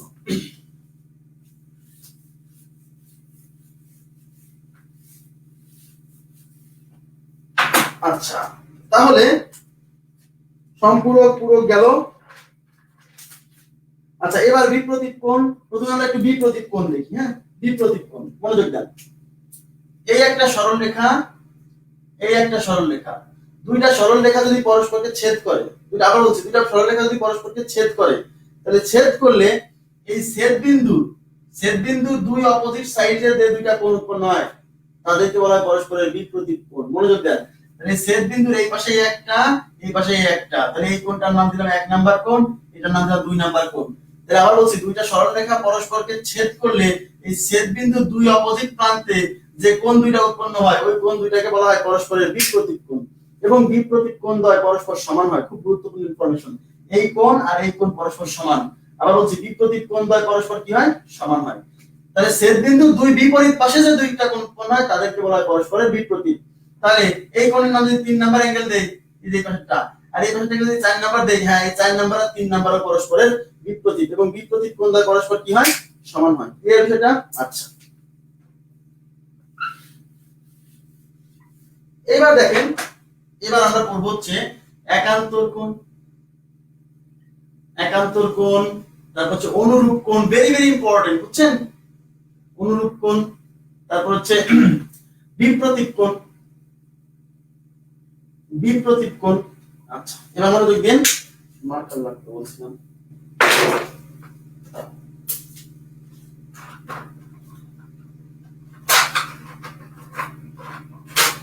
আচ্ছা, এবার দেখেন, ধরেন এটা একটা সরল রেখা,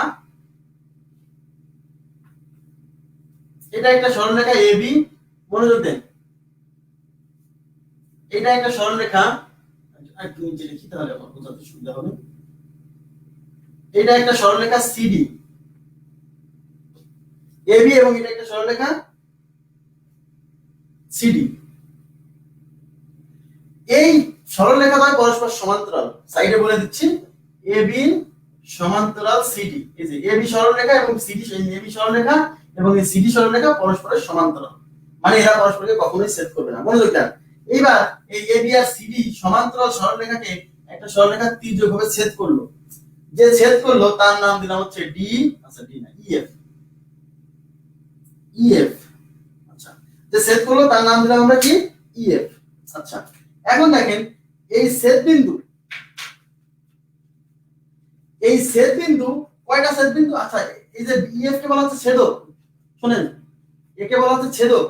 যে কোন ছেদকও কিন্তু একটা সরল রেখা, যে কোন সরল রেখাকে ছেদ, যে সরল রেখা কোন সরল রেখাকে ছেদ করে তাকে বলে ছেদক। ছেদ করে গেছে। আচ্ছা, এই ইএফ কে বলা হচ্ছে এবি এবং সিডি এর সাধারণ ছেদক। সাধারণ ছেদক কেন? কারণ এই ইএফ এবি কেও ছেদ করছে, এই সিডি কেও ছেদ করছে, এজন্য ইএফ কে বলা হচ্ছে এইটা এবং এটার সাধারণ ছেদক, কমন ছেদক। ঠিক আছে? আচ্ছা, ইন্টারসেক্টিং লাইন। এখন প্রশ্ন হচ্ছে সাধারণ ছেদক। এই যে ছেদক, এই ছেদক দেখবেন এই এবি এবং সিডি সরলরেখাকে দুইটা বিন্দুতে ছেদ করছে না? এই একটা সেই ছেদ বিন্দু, এই একটা সেই ছেদ বিন্দু। প্রতিটা ছেদ বিন্দুতে 4টা কোণ উৎপন্ন হবে। সবাই মনোযোগ দেন প্লিজ। এখানে আমি এত গুরুত্ব দিচ্ছি কেন? কারণ এখানে কিছু জিনিস আছে যে জিনিসগুলো আমার বারবার লাগবে পরবর্তীতে, এজন্য আগে ক্লিয়ার করে দিচ্ছি। এই প্রত্যেকটা দুইটা সমান্তরাল সরল রেখাকে কোনো ছেদক যদি ছেদ করে তাহলে ছেদ করবে কয়টা বিন্দুতে? দুইটা বিন্দুতে ছেদ করবে, এবং প্রতিটা ছেদ বিন্দুতে 4টা কোণ উৎপন্ন হবে। প্রতিটা ছেদ বিন্দুতে 4টা কোণ উৎপন্ন হবে। আচ্ছা, এখানে লিখে রাখছি, প্রতিটি ছেদ বিন্দুতে 4টি কোণ উৎপন্ন হবে। এই যে প্রতিটি ছেদ বিন্দু, দেখেন প্রতিটি ছেদ বিন্দুতে কয়টা? একটা, দুইটা, তিনটা, চারটা। একটা, দুইটা, তিনটা, চারটা, 4টা কোণ উৎপন্ন হবে। এই কোণগুলোর নাম আমি দিয়ে যাচ্ছি, এখানে যেভাবে লিখছি সেভাবে দিচ্ছি। এখানে এটাকে ধরছি 1 নাম্বার কোণ, এটা 2 নাম্বার কোণ, আচ্ছা, এটা 3 নাম্বার কোণ, এটা 4 নাম্বার কোণ। ওকে। আচ্ছা, এবার দেখেন, তাহলে এখানে কত দিছি? 5। এটা 5 নাম্বার কোণ, এটা 6 নাম্বার কোণ, এটা 7 নাম্বার কোণ, এটা 8 নাম্বার কোণ। আচ্ছা, এই পয়েন্টের নাম দিছিলাম আমি পি পয়েন্ট, পি পয়েন্ট, আর এই পয়েন্টের নাম দিছি আমি কিউ পয়েন্ট। আচ্ছা, এখন দেখেন এই পি পয়েন্টে, এই পি পয়েন্টে 4টা কোণ উৎপন্ন হয়েছে, কিউ পয়েন্টে 4টা কোণ উৎপন্ন হয়েছে। এবার প্রশ্ন হলো যে এখান থেকে কোন কোন দুটাকে আমরা অনুরূপ কোণ বলবো? এখানে কোন কোন কোণগুলোকে আমরা অনুরূপ কোণ বলবো, কোনগুলোকে বিপ্রতীক কোণ বলবো, কোনগুলোকে একান্তর কোণ বলবো? বোঝা গেছে বিষয়টা? এবার তাকান, এই ইন্টারসেক্টিং পয়েন্টের এই 2 নাম্বার যে কোণ, এই 2 নাম্বার কোণ আর 3 নাম্বার কোণ বিপরীত কোণ, অবশ্যই চিনে রাখতে হবে, তার কিছু লাগবে না। এরপরে কিন্তু আমাদের মূল অঙ্কে চলে আসছি। এই ইন্টারসেক্টিং পয়েন্টের এই 2 নাম্বার আর 3 নাম্বার পরস্পরের বিপরীত, কেন একটু আগে বলে আসছি, ইন্টারসেক্টিং পয়েন্টের দুই বিপরীত পাশে যে কোণ দুটো উৎপন্ন হয় তারা হচ্ছে বিপরীত। আচ্ছা, এই 4 নাম্বার কোণ আর এই 1 নাম্বার কোণ বিপরীত, অবশ্যই। এই পয়েন্টের এই পাশে 6 নাম্বার, এই পাশে 7 নাম্বার, তাহলে 6 এর সাথে পরস্পরের বিপরীত দেখাচ্ছে লাল কালি, দেখাচ্ছে। আচ্ছা, এই 8 নাম্বার আর এই 5 নাম্বার এরা পরস্পরের বিপরীত। আচ্ছা, তাহলে বিপরীত কে লিখেই দেওয়া আছে ওখানে, দেখবেন লিখে দেওয়া আছে মনে হয় কোন নম্বরে 2 3 1 4 আছে না, না এগুলো আচ্ছা না লিখা সমস্যা নেই। তাহলে 2 3 1 4 এগুলো পরস্পরের বিপরীত কোণ। আচ্ছা, এবার দেখেন, তাহলে 2 আর 3 কোণ 2 2 3, হ্যাঁ 2 ও 3 বিপরীত। তারপরে কোণ 1 4 এগুলো না লিখলাম, হ্যাঁ চিঠি লেখা আছে। কোণ 6 7 পরস্পরের বিপরীত, কোণ 5 8 পরস্পরের বিপরীত। এবারে দেখো কোণগুলোকে অনুরূপ কোণ বলে, মনোযোগ দেন, অনুরূপ কোণ অনেকে চেনে না। অনুরূপ কোণ দেখেন, এই যে 2 নাম্বার কোণ না, এই 2 নাম্বার কোণ আর এই যে 6 নাম্বার কোণ, এই দুইটা কোণকে আমরা বলবো পরস্পরের অনুরূপ কোণ। অনুরূপ কোণ, জি, এই 2 আর 6 কে আমরা বলবো পরস্পরের অনুরূপ কোণ। এখন প্রশ্ন, অনুরূপ কোণ আমরা কিভাবে চিনবো? অনুরূপ কোণ আমরা এইভাবে চিনবো, এই ইন্টারসেক্টিং লাইনের একই পাশে থাকবে, মনোযোগ দেন প্লিজ, ইন্টারসেক্টিং লাইনের একই পাশে থাকবে। দেখেন, এই 2 নাম্বার কোণ এই পাশে, এই 6 নাম্বার কোণ এই পাশে। আবার বলছি, এই ছেদকের একই পাশে থাকবে এবং দুইজনই উপরে থাকবে, নাহলে একজন দেখেন, একজন এই পাশে, এখানে কি উপরে আছে না, এখানে কিন্তু এর উপরে আছে, তাহলে দুইজনই থাকছে কোথায়? উপরে। আচ্ছা, তাহলে আমি আবার বলছি, ইন্টারসেক্টিং লাইনের কি একই পাশে আছে এবং এটা এই কোণটা আছে এই রেখার উপরে, এই কোণটা আছে এই রেখার উপরে। আচ্ছা, ঠিক আছে। এবার দেখেন, এই তাহলে এই 2 নাম্বার আর এই 6 নাম্বার কোণকে বলা হচ্ছে অনুরূপ কোণ। এবং দেখেন, চেহারা দেখে কি সাইজ সমান মনে হচ্ছে না?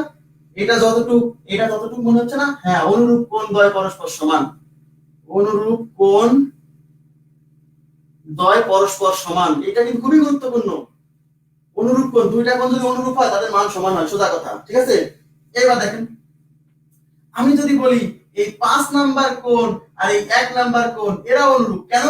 কারণ এরাও কিন্তু ইন্টারসেক্টিং লাইনের একই পাশে আছে। দেখেন, এই 5 নাম্বার এই পাশে, এটা এই পাশে, এটা উপরে, এটা উপরে, তাহলে এরাও কি পরস্পর অনুরূপ? তার মানে এখানে এই 2 আর 6 অনুরূপ, কোণ 2 ও কোণ 6 অনুরূপ। তারপরে কোণ 5 ও কোণ 1 অনুরূপ, কোণ 5 ও কোণ 1 অনুরূপ। আচ্ছা, এবার তাকান, আমরা যদি বলি এই যে 8 নাম্বার কোণ আর এই যে 4 নাম্বার কোণ এরা অনুরূপ, কেন? এরাও দেখেন রেখার একই পাশে এবং এইবার এই পয়েন্টের নিচে, এবার এও এই পয়েন্টের নিচে, মানে এই সরলরেখার নিচে, এও সরলরেখার নিচে। দুইজনই, দুইটা কোণই হয় উপরেই থাকবে, না হলে দুইটা কোণই নিচে থাকবে। বোঝা গেছে বিষয়টা? আশা করি বুঝতে পারছেন।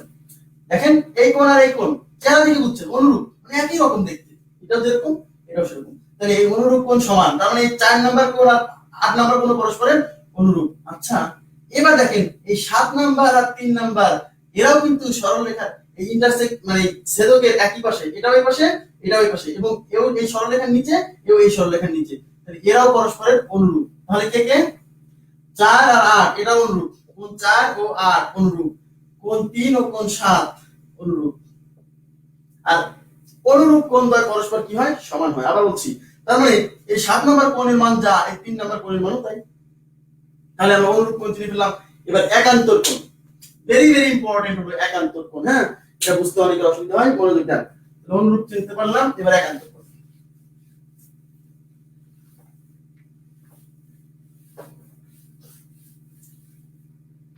তাহলে একান্তর কোণ আমরা চিত্রটা আরেকবার আঁকাচ্ছি শুধু একান্তর কোণটা বোঝানোর জন্য। দেখেন, তাহলে এটা এবি,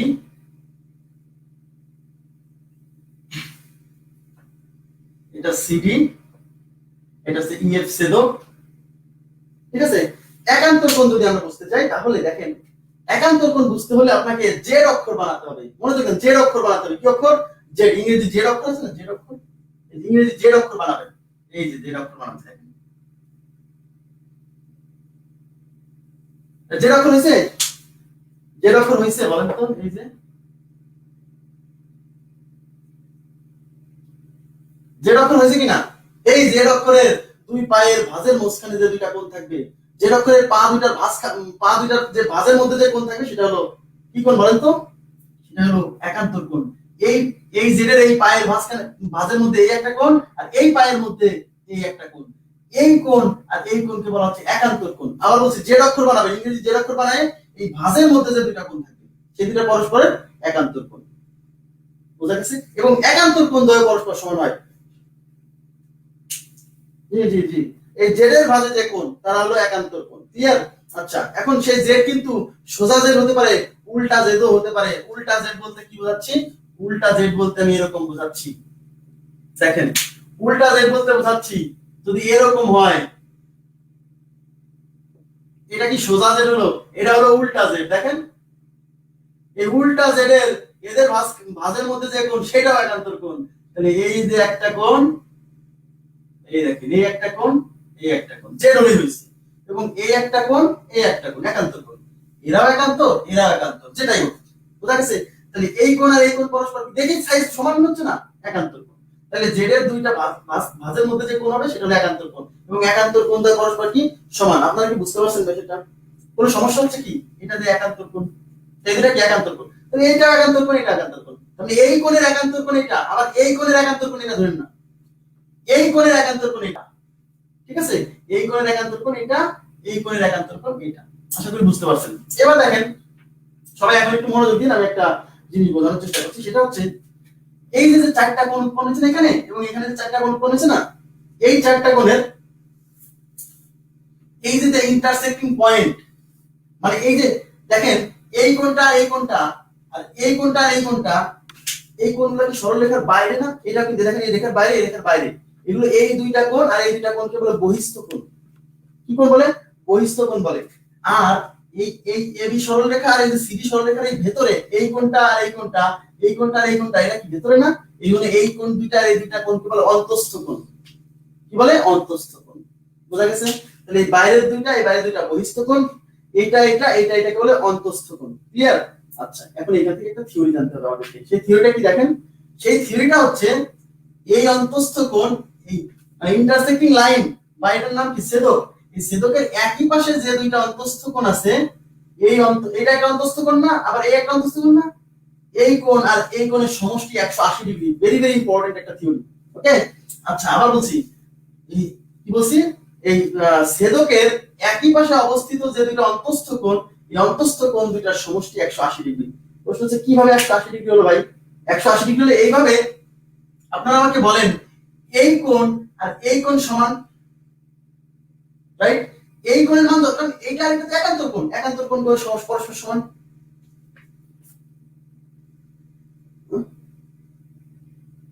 একান্তর কোণ দুইটা অন্তস্থ কোণ, এই যে এটার সাথে এটা বলা যায়, বুঝছেন? এই এটার সাথে এটা না, অন্তস্থ কোণ আলাদা। অন্তস্থ কোণ এই মাঝখানে যেগুলো আছে এগুলো, একান্তরের সাথে মিক্স আপ করেন না। অন্তস্থ কোণ এই মাঝখানে যে চারটা আছে এটাই, সবসময় এরকম নাও হতে পারে। আচ্ছা, এবার দেখেন এখন এই কোণ আর এই কোণ সমান, তাহলে বলেন এই যে এই কোণটা আর এই কোণটা, এই দুইটা মিলে কি সরল কোণ না? এই দুইটা মিলে 180। মানে আমি যদি বলি এই কোণটা এখানে আছে, তাহলে এইটুক আর এইটুক মিলে যদি 180 হয়, তাহলে এইখান থেকে আমি এইটুক নিলাম আর এখান থেকে এইটুক নিলাম, তাহলে এইটুক আর এইটুক জোড়ালে এইটুকই পাওয়া যাচ্ছে না? তার মানে এইটা আর এটা মিলে 180 হচ্ছে না? 180 ডিগ্রি। তার মানে এই ছেদকের একই পাশে অবস্থিত যে দুইটা অন্তস্থ কোণ আছে তাদের সমষ্টি 180। কেন 180 বোঝেননি না? আচ্ছা, কি বোঝেননি? 180 বোঝেননি? আচ্ছা দেখেন, আমি বলছি এই কোণটা আর এই কোণটা, এই দুইটা যোগফল 180 কি হবে? আচ্ছা বলেন এইটুকু 180, এটা বুঝছেন? এইটুকু যদি 180 হয়, আচ্ছা এর নাম দিলাম আমি 1 নাম্বার কোণ, এর নাম দিলাম 2 নাম্বার কোণ, এমনিতেই এর নাম 3 নাম্বার কোণ। এবার বলেন 1 আর 2 মিলে 180 হবে কিনা? 1 + 2 = 180 হবে? হবে কিনা? অন্তস্থ কোণ বুঝি না, বুঝেন না? আচ্ছা, অন্তস্থ কোণ বুঝেন না? আচ্ছা, বুঝাচ্ছি। তা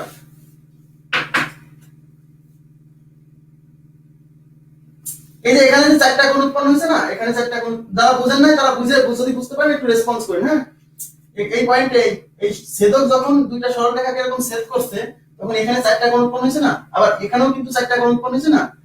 এই 4 কোণের মধ্যে এটা ধরেন 1 নাম্বার 2 নাম্বার 3 নাম্বার 4 নাম্বার, এটা 5 6 7 8। এবার বলেন এই 3 4 5 6 এই 4টা কোণ কি এই দুই রেখার মাঝে পড়ছে না, এই জন্য বলা হচ্ছে এই 4টাকে অন্তঃস্থ কোণ। আর এই দুইটা এই 2 আর 1 আর 7 আর 1 8 এরা কি এই রেখার বাইরে, এটা এই রেখার বাইরে না, এজন্য এই দুইটা আর এই দুইটা এই 4টাকে বলা হচ্ছে বহিঃস্থ কোণ, এটা কিছু না। এবার কি ক্লিয়ার হচ্ছে বিষয়টা? এবার বুঝছেন কি যারা বলছিলেন বুঝি নাই? হ্যাঁ বুঝছেন বিষয়টা?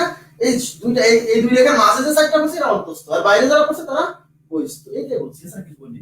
এখন প্রশ্ন হলো আমি বোঝাতে চাচ্ছি যে এই কোণটা আর এই কোণটা মানে সরল রেখার মানে ছেদকের একই পাশে অবস্থিত যে দুইটা অন্তঃস্থ কোণ আছে, ঠিক আছে, এই একই ছেদকের একই পাশে এইটার এই 4 নাম্বার কোণ আর 6 নাম্বার কোণ কি একই পাশে পড়ছে না এই পাশে পড়ছে, আর 3 নাম্বার আর 5 নাম্বার এই একই পাশে পড়ছে না, এই একই পাশে অবস্থিত এই দুইটা কোণের সমষ্টি 180 ডিগ্রি সব সময়, ঠিক আছে। এখন প্রশ্ন কিভাবে 180 হয়? এই যে এইটুক তো 180, এটা তো বুঝেন, তাহলে 3 আর 4 মিলে 180, 3 + 4 = 180, মানে 3 নাম্বার কোণ আর 4 নাম্বার কোণ মিলে 180। তাহলে এই কোণটা যদি 3 হয় আর এটা 6 নাম্বার না, এই 3 নাম্বার কোণটা আর এই 6 নাম্বার কোণটা সমান না, তাহলে আমি যদি বলি এই 3 এর পরিবর্তে যদি 6 বসাই দিই, কেন? কারণ 3 নাম্বার কোণ যতটুকু এই 3 নাম্বার কোণ যতটুকু এই 6 নাম্বার কোণ ততটুকু, একান্তর কোণ না, তাহলে 6 এই 3 এর পরিবর্তে 6 বসালাম আর এই 4 বসালাম, তাহলে 180 হবে না। এইজন্য বলছি এই ছেদকের একই পাশে অবস্থিত যে দুইটা অন্তঃস্থ কোণ তাদের সমষ্টি 180 ডিগ্রি। এবার বোঝা গেছে? হ্যাঁ ক্লিয়ার আছে 180 কেন? আচ্ছা এবার বুঝছেন না? আচ্ছা আবার এই পাশে এই যে এবার এই এই পাশে অবস্থিত যে দুইটা এই যে কে কে এই যে এইটা আর এইটা এদের দুইজনের যোগফল 180 ডিগ্রি, মানে ছেদকের একই পাশে অবস্থিত যে দুইটা অন্তঃস্থ কোণ তাদের সমষ্টি সবসময় হবে 180 ডিগ্রি। জি বোঝার চেষ্টা করেন, এভাবে মুখস্থ করলে কিন্তু মনে থাকবে না। হ্যাঁ বোঝার চেষ্টা করেন, তাহলে কাজ লাগবে।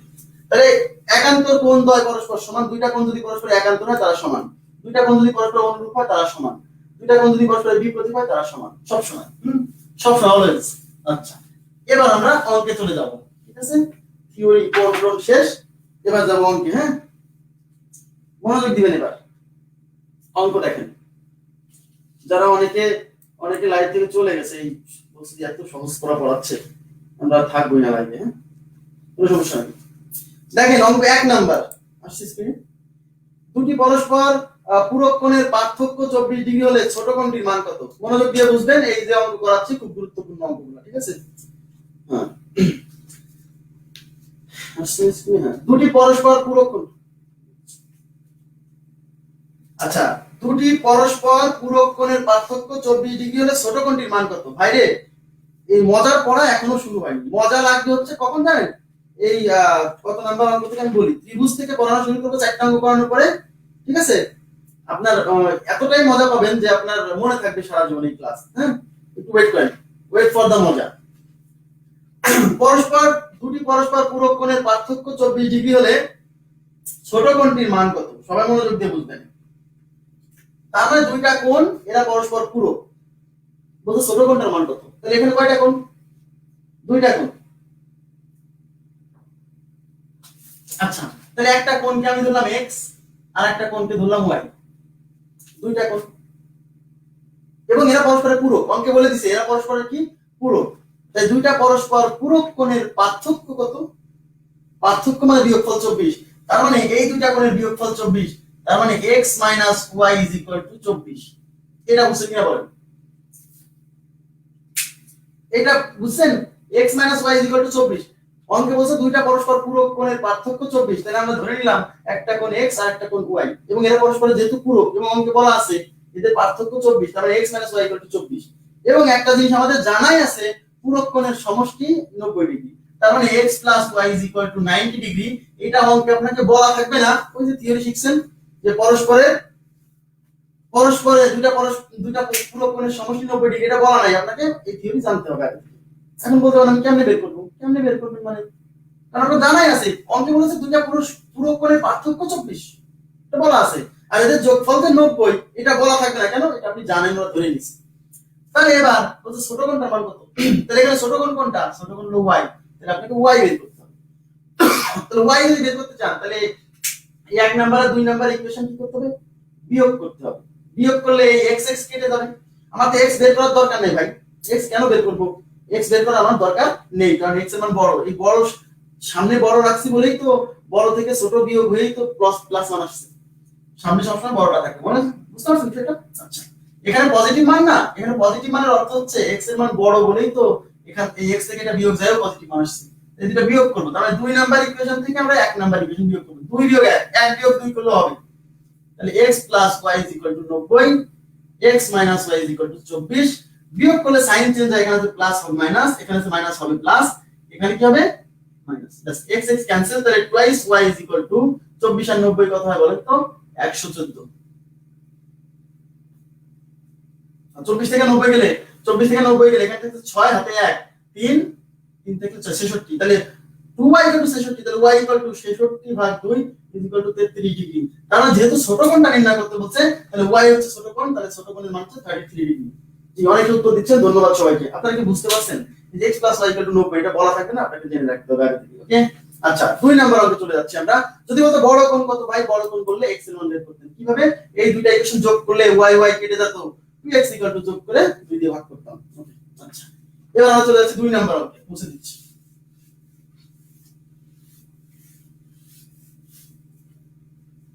2 নাম্বার অঙ্কে বলছে যে twice x plus 17, twice x plus 17 ও x plus y, twice x plus 17 degree এবং x plus y ডিগ্রি কি পরস্পরের পূরক কোণ হলে 3x কত।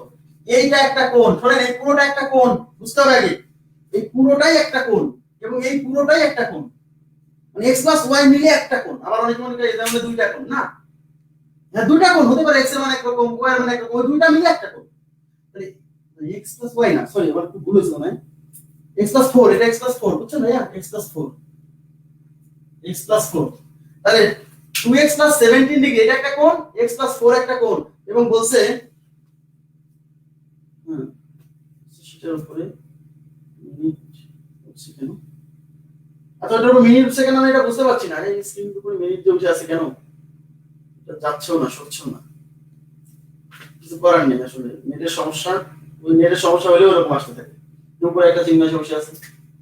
আচ্ছা তাহলে এখন কি হয়েছে, এই কোণ দুটো পরস্পরের পূরক হলে 3x এর মান কত, তাহলে বলেন এই কোণটা আর এই কোণটা পূরক, মানে এদের সমষ্টি 90 ডিগ্রি, পূরক হলে সমষ্টি কত হয় 90, তার মানে এইটা আর এটা যোগ করে 90 বসাবো, তাহলে 2x plus 17 plus x plus 4 is equal to 90। যেহেতু পূরক, এই 2x আর x হচ্ছে 3x, এই 17 হচ্ছে 21, তাহলে plus 21 is equal to 90। এবার এই 21 এর সাথে বিয়োগ করব, তাহলে 3x is equal to 90 minus 21, তাহলে 3x is equal to কত হচ্ছে, এখানে হচ্ছে 9 হাতে 1 3 6 69, 3x এর মান কত 69। আপনারা কি বুঝতে পারছেন সবাই, 3x এর মান 69। জি, এখন বলেন তো আবার অনেকে কি করবে, x এর মান বের করে আবার 3x করবে, ভাইরে 3x এর মান চাইছে আবার 3x চলে আসছে, কেন x এর মান বের করে আবার 3 দিয়ে গুণ করব, 3x চলে আসছে, বোঝা গেছে বিষয়টা, আশা করি বুঝতে পারছেন সবাই। তাহলে 69। ওকে, তাহলে 2 নাম্বার অঙ্ক গেল। এবার আমরা চলে যাব হচ্ছে 3 নাম্বার কোশ্চেনে চলে যাব। 3 কোশ্চেন নাম্বার 3 মুছে দিচ্ছি এটা।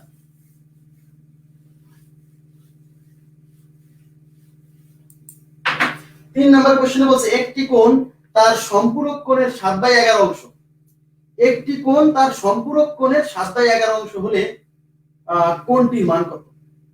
আচ্ছা, একটা কোণ তার সম্পূরক কোণের 7/11 অংশ, তার মানে এখানে যে দুইটা কোণের কথা বলা হচ্ছে, একটা আর একটা সম্পূরক, ঠিক আছে। তাহলে একটা কোণ 79 ডিগ্রি কেমন আসলো 69, একটি কোণ তার সম্পূরক কোণের 7/11 অংশ, তার মানে ধরি, তাহলে বলছো ওই কোণটার মান কত, তাহলে ধরলাম কোণটা x, তাহলে ধরি কোণটির মান is equal to x।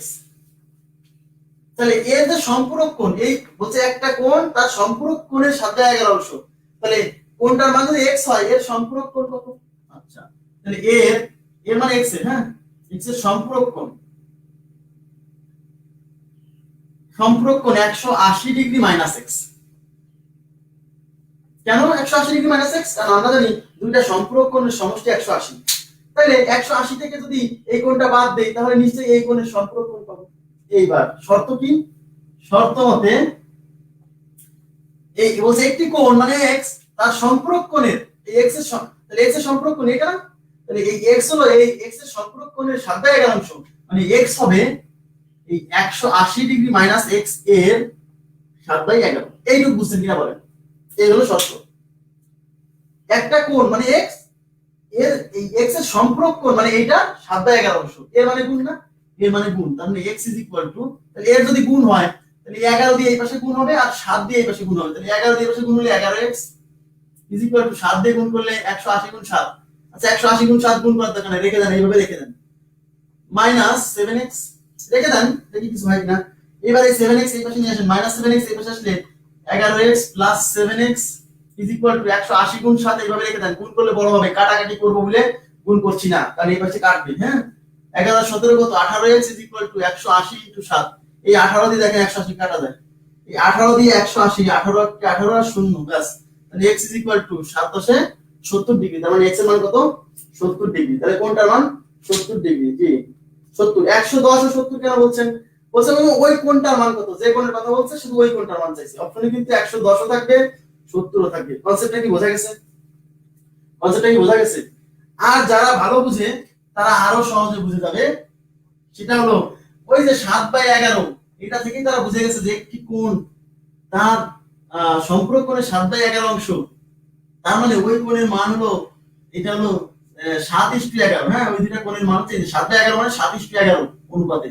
এটা 7x এটা কত 11x, তাহলে কোণ দুইটার অনুপাত হচ্ছে 7:11। তাহলে 7x + 11x = 180। কেন? সম্পূরক কোণ দুইটার সমষ্টি 180। তাহলে 18x = 180। তাহলে x = 180 কাটা দেওয়া করলে 10। এখন আমার চাইছে ওই কোণের মানটা মানে 7x, তাহলে 7 গুণ 10 70 ডিগ্রি। তো এভাবে করলে যদি অসুবিধা মনে হয় তাহলে একটু এইভাবে করবেন। কনসেপ্টটা কি বোঝা গেছে? আপনারা কি বুঝছেন সবাই? আচ্ছা এবার আমরা নেক্সট কোশ্চেনে যাচ্ছি। এখন যে কোশ্চেনটা নাই ওখানে নাই, স্ক্রিনে নাই, আমি দেখা দিচ্ছি, আমি লিখে দিচ্ছি।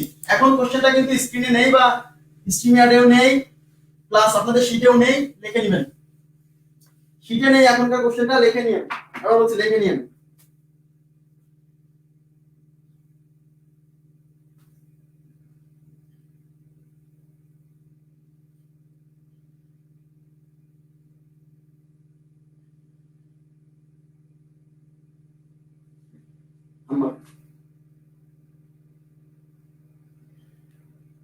শেষ।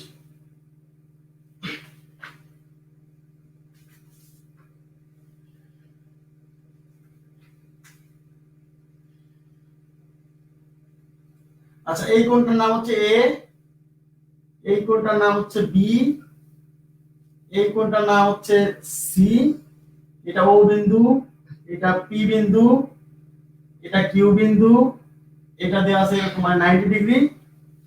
ঠিক আছে? আচ্ছা আর আমাদের এখানে দেওয়া আছে কোণ পি ও কিউ = 90 ডিগ্রি। আচ্ছা আর দেওয়া আছে a is to b = 2 is to 3। আর আমাদের বলছে কোণ সি, এই যে কোণ ছিল, কোণ এটা কোণ ছিল, বুঝছেন? কোণ সি = what? আচ্ছা আচ্ছা কোণ সি = what? এবার তাকান কি কি নোটেশন দেওয়া আছে। কোণ P O Q = 90। P O Q কোণটা দেখেন তো, পি ও কিউ। আচ্ছা আমি কি নোটেশন ভুল লিখলাম, কি লিখছি আমি? পি ও কিউ 90 কেন হচ্ছে? আর ও কিউ, সরি আর ও কিউ = 90। হ্যাঁ ঠিক আছে। এবার আর O Q R O Q মানে দেখেন এই যে আর, এই যে ও, এই যে ও, এই যে কিউ, তাহলে আর ও কিউ মানে এই কোণটা 90, তাহলে এটা 90 দেওয়া আছে। ঠিক আছে? আচ্ছা আর আমাদের বের করতে বলছে কি আরেকটা ডাটা দেওয়া আছে এ, কোণ এ আর কোণ বি এর অনুপাত 2:3, মানে এই যে এই কোণটা আর এই কোণটা 2:3 অনুপাত। Okay fine. আর আমাদের বের করতে বলছে কোণ সি কত, মানে এই কোণটা কত। আচ্ছা এবার তাকান তো, আমরা যদি একটা কাজ করি, আমরা এ বি এর মানটা কিন্তু বের করে ফেলতে পারবো। বি এর মানটা কিন্তু সহজেই বের করে ফেলতে পারবো। কেন? কারণ এই কোণটা যদি 90 হয় তাহলে এই টোটাল কোণটা কত, এই টোটাল কোণটা কত, এই টোটালটা 180 সরল কোণ, সরল কোণ। তাহলে এটা 90 হলে এইটা 90, মানে এ আর বি মিলে 90, বুঝছেন? তাহলে এ আর বি মিলে 90 বলা নাই, আমরা বুঝে নিছি কেন এই টোটালটা 180, তার ভিতরে এই পাশে 90 বলা আছে, এই যে, তাহলে এই পাশেটাও কি আর বাকি 90। ঠিক আছে না? আচ্ছা তাহলে এটা যদি 90 হয় তাহলে 90 মিলে কে কে, এ আর বি মিলে 90, তাহলে এ আর বি এর অনুপাত কত 2:3। আচ্ছা আমরা তাহলে এই বি এর মানটা বের করে ফেলি। বি এর মানটা কত হচ্ছে দেখেন, তাহলে কোণ বি ইজ ইকুয়াল টু, যারটা বের করতে হয় সেই অনুপাত উপরে যায়, তাহলে বি এর অনুপাত কত 3, তাহলে 3 যাবে উপরে, নিচে অনুপাতের যোগফল এই যে 3 আর 2 যোগ করে 5 নিচে, ইনটু মোট পরিমাণ, এই মোট কোণের পরিমাণ কত 90 ডিগ্রি। দেখেন অনুপাতের কনসেপ্ট কাজে লাগালাম, এই 5 দিয়ে কাটলে 5 18 90, 3 18 কত 54, তার মানে কোণ বি কত 54 ডিগ্রি, মানে এই কোণটা 54 ডিগ্রি। এইবার তাকান, এই যে এই কোণটা, এটা একটা সরল কোণ, দেখেন এই যে বাঁকা হয়ে থাকে কিন্তু সরল কোণ কিনা, এই যে সরল রেখা, তাহলে এই পাশে সরল কোণ মানে এইটা 180। তার মানে এই কোণের ভিতর এই কোণের ভিতর কে কে আছে, সি আছে আর বি আছে, তাহলে সি আর এই বি মিলে 180, তার ভিতর বি পাই গেছি, তার মানে কোণ সি প্লাস কোণ বি ইজ ইকুয়াল টু 180। তাহলে বি এর মান কত পাইছি 54, তাহলে কোণ C plus 54 is equal to 180, 54 এর পাশে বিয়োগ করে দিলে কোণ C is equal to 180 minus 54, তাহলে কত হচ্ছে দেখেন, এখান থেকে 6 হাতে 1 2 126 ডিগ্রি, তাহলে উত্তর কত 126 ডিগ্রি 126। আপনারা কি বুঝতে পারছেন কোশ্চেনটা, বুঝতে পারছেন কি? তার মানে আমি কেন বি বের করলাম, বি বের করার কারণ কি, কারণ আমি বুঝে গেছি এই সি আর বি মিলে 180 দেখা যাচ্ছে সরল কোণ, এই যে সরল রেখাতে সরল কোণ। তাহলে আমি যদি কোনোভাবে বি বের করতে পারি, তাহলে এই টোটাল 180 থেকে এই বিটা বাদ দিলেই তো সি চলে আসবে, এইজন্য বি মান বের করছি। বোঝা গেছে সেটা 126। ওকে আচ্ছা মুছে দিচ্ছি।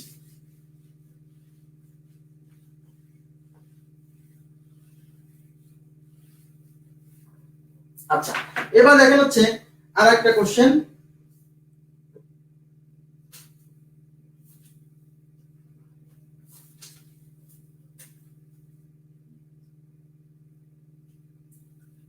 আচ্ছা চিত্রটা আগায় নিয়েন, সেটা হচ্ছে এটা ও বিন্দু, এই ও বিন্দুর এই পাশে এটার মান দেওয়া হচ্ছে 2c, এটার নাম 2c, আর এখানে এটা হলো 75 ডিগ্রি দেওয়া হচ্ছে, আর এইটার নাম দেওয়া হচ্ছে বি, এইটার নাম দেওয়া হলো এ, আর এইটার নাম দেওয়া হচ্ছে 4b।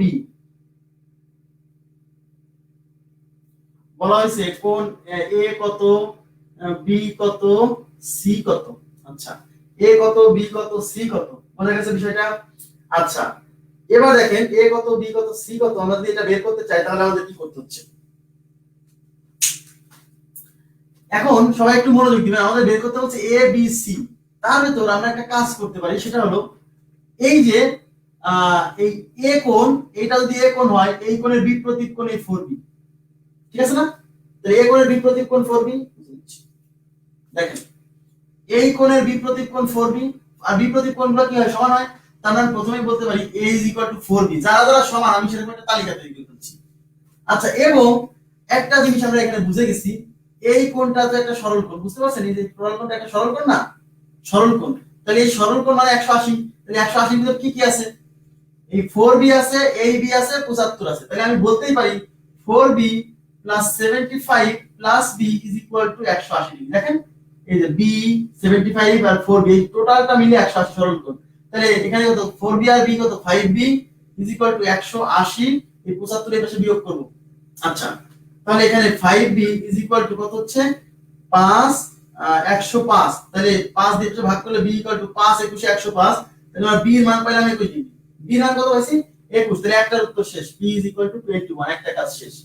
ঠিক আছে, b যদি 21 হয়, এখন আমরা এই b এর মান এই যে দেখেন এই a = 4b, তাহলে এখন a কত, এই যে এটা এই কোণের এই কোণ বিপরীত কোণ না, বিপরীত কোণ দ্বয় পরস্পর সমান, অর্থাৎ এই কোণ আর এই কোণ সমান, মানে a = 4b, তাহলে b এর মান পাই গেছি কত 21, তাহলে এর মান হচ্ছে 4 21 84, তাহলে এর মান 84 দাস, তাহলে এর মান হয়ে গেল 84, এ পেয়ে গেলাম।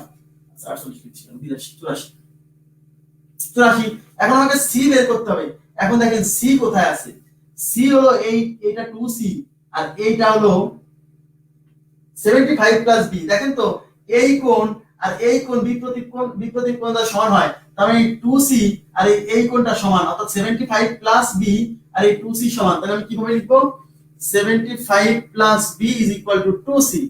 এইবার এই b এর মান আমাদের জানা 21 ডিগ্রি, তাহলে এখানে বসান, তাহলে 75 + 21 = 2c, তাহলে এখানে কত হচ্ছে 6 9 96 = 2c, 2 দিয়ে ভাগ করলে c = 48, 96 দুগুণ 48, তার মানে হচ্ছে 48 দুগুণ 96, তাহলে এটা হচ্ছে 48 ডিগ্রি। তাহলে 84 ডিগ্রি এ, বি মান হচ্ছে 21 ডিগ্রি, সি মান হচ্ছে 48 ডিগ্রি। আপনারা কি বুঝতে পারছেন এই জিনিসটা? বুঝলেন? এটা যদি নাই, শিটে নাই, সুতরাং একটু স্ক্রিনশট নিয়ে নেন, তাড়াতাড়ি দ্রুত স্ক্রিনশট নিয়ে নেন। ক্লিয়ার আছে বিষয়টা? কতটা ক্লিয়ার? জি, বুঝতে পারছেন সবাই? জানাবেন, মাঝে মাঝে একটু কমেন্ট করবেন। হ্যাঁ, আপনারা তো কমেন্ট করা অনেকে ভুলে গেছেন। ঠিক আছে, জানাবেন, বুঝে দিচ্ছি। হ্যাঁ, আচ্ছা, এবার তাহলে আমরা শীটের 3 নম্বর অঙ্কে যাব।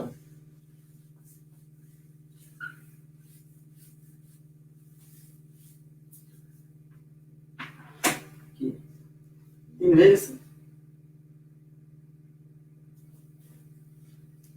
হ্যাঁ, 4 নম্বর, সরি 4 নম্বর কোশ্চেনটা দেখি আমরা। 4 নম্বর কোশ্চেনে বলছে, দেখেন কি, যে একটি কোণের মান তার পূরক কোণের মানের অর্ধেক। একটি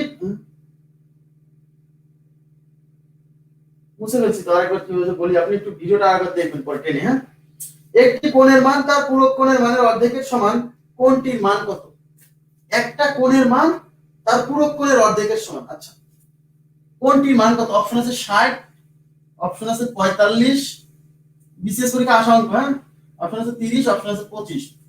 বলছে একটা কোণের মান তার পূরক কোণের অর্ধেক। বলছে আচ্ছা, একটা কোণের মান তার পূরক কোণের অর্ধেক, বলছে কোণটির মান কত? তাহলে আমরা ধরে নিচ্ছি, ধরি কোণটি x, কোণটি ইজ ইকুয়াল টু x, আর তার পূরক কোণ, মনোযোগ দেন, তার পূরক কোণ ইজ ইকুয়াল টু y। এবার কি বলছে, মনোযোগ দেন প্লিজ, একটি কোণের মান মানে x এর মান তার পূরক কোণের, মানে এই x এর পূরক কোণ কত? এই x এর পূরক কোণ y। তাহলে এই x এর মান এই পূরক কোণ y এর অর্ধেক। বলছে একটি কোণের মান এর পূরক কোণের অর্ধেক, তার মানে এই x এর মান হলো এর যে পূরক কোণ y তার অর্ধেক, অর্থাৎ x = y/2। আর গুণ করলে y = কত? 2x। তাই y = 2x, এই হলো x। এখন আমরা কি জানি, দুইটা পূরক কোণের সমষ্টি 90, তাহলে একটা কোণ হলো x আর তার পূরক কোণ হলো y, তাহলে এই দুইটার সমষ্টি 90, তাহলে x + y = 90। তাহলে y এর মান কত? 2x। আমার লাগবে কিন্তু ওই কোণের মান কত, মানে x এর মান কত? তাহলে x হচ্ছে x আর y এর মান 2x = 90, তাহলে 3x = 90, তাহলে x = কত? 30 ডিগ্রি। তাহলে উত্তর হচ্ছে 30 ডিগ্রি। ক্লিয়ার সেটা? 30 ডিগ্রি, 45 না, 30। এখানে ভুল করবে সবাই, এখানে ভুলটা করবে। একটা কোণের মান তার পূরক কোণের অর্ধেক, 45 অনেকেই মারছে, বুঝে করতে হবে অঙ্ক। অপশন টেস্ট করতে হয়, অপশন টেস্ট। জি জি, প্লাস 2c = এরপর ক্যালকুলেশন করবেন। আচ্ছা 30। এবার তাকান, মনোযোগ দেন, অপশন টেস্ট করতে হবে, অপশন টেস্ট। অপশন টেস্ট কি হবে? একটা কোণের মান তার পূরক কোণের অর্ধেক।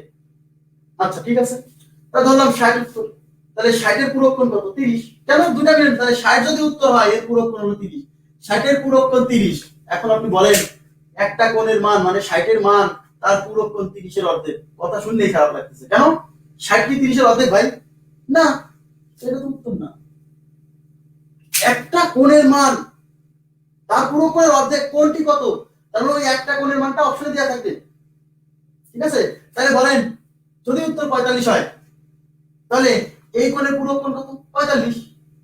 তাহলে এখন এই কোণের পূরক কোণের মান মানে একটা কোণের মান মানে 45 এর মান, তার যে পূরক কোণ তার অর্ধেক। 45 কি 45 এর অর্ধেক না? এবার 30 যদি নিই, এই একটা কোণের মান মানে 30 এর মান, এর যে পূরক কোণ, 30 এর পূরক কোণ কত? 60।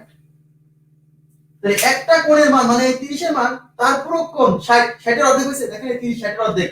হ্যাঁ, অপশনে মিলে গেছে, মানে শর্ত মিলে গেছে, এটা উত্তর। আপনারা কি বুঝছেন অপশন টেস্টের বিষয়টা? সহজ ভাই, একদমই সিম্পল। একটা কোণের মান তার পূরক কোণের অর্ধেক, তাহলে কোণটা কত? যে কোণটার কথা বলছে সেই কোণটা, এর যে পূরক কোণ তার অর্ধেক হতে হবে। তাহলে 30 এর পূরক কোণ কত? 60। তাহলে 30 কি 60 এর অর্ধেক হচ্ছে না? 60 এর অর্ধেক 30 না? শর্ত মানছি। আপনারা কি বুঝছেন অপশন টেস্টটা? বুঝলেন কিনা একটু বলেন তো প্লিজ, বলেন, জানাবেন প্লিজ। আর 45 যদি উত্তর হয়, তাহলে কি হবে? একটা কোণের মান তার পূরক কোণের সমান, তাহলে 45 45। আর যদি বলতো একটা কোণের মান তার পূরক কোণের দ্বিগুণ, তাহলে 60। বুঝেন, অঙ্ক সবই আসতে পারে। একটা কোণের মান তার পূরক কোণের দ্বিগুণ, তাহলে উত্তর 60। কেন? মানে একটা কোণের মান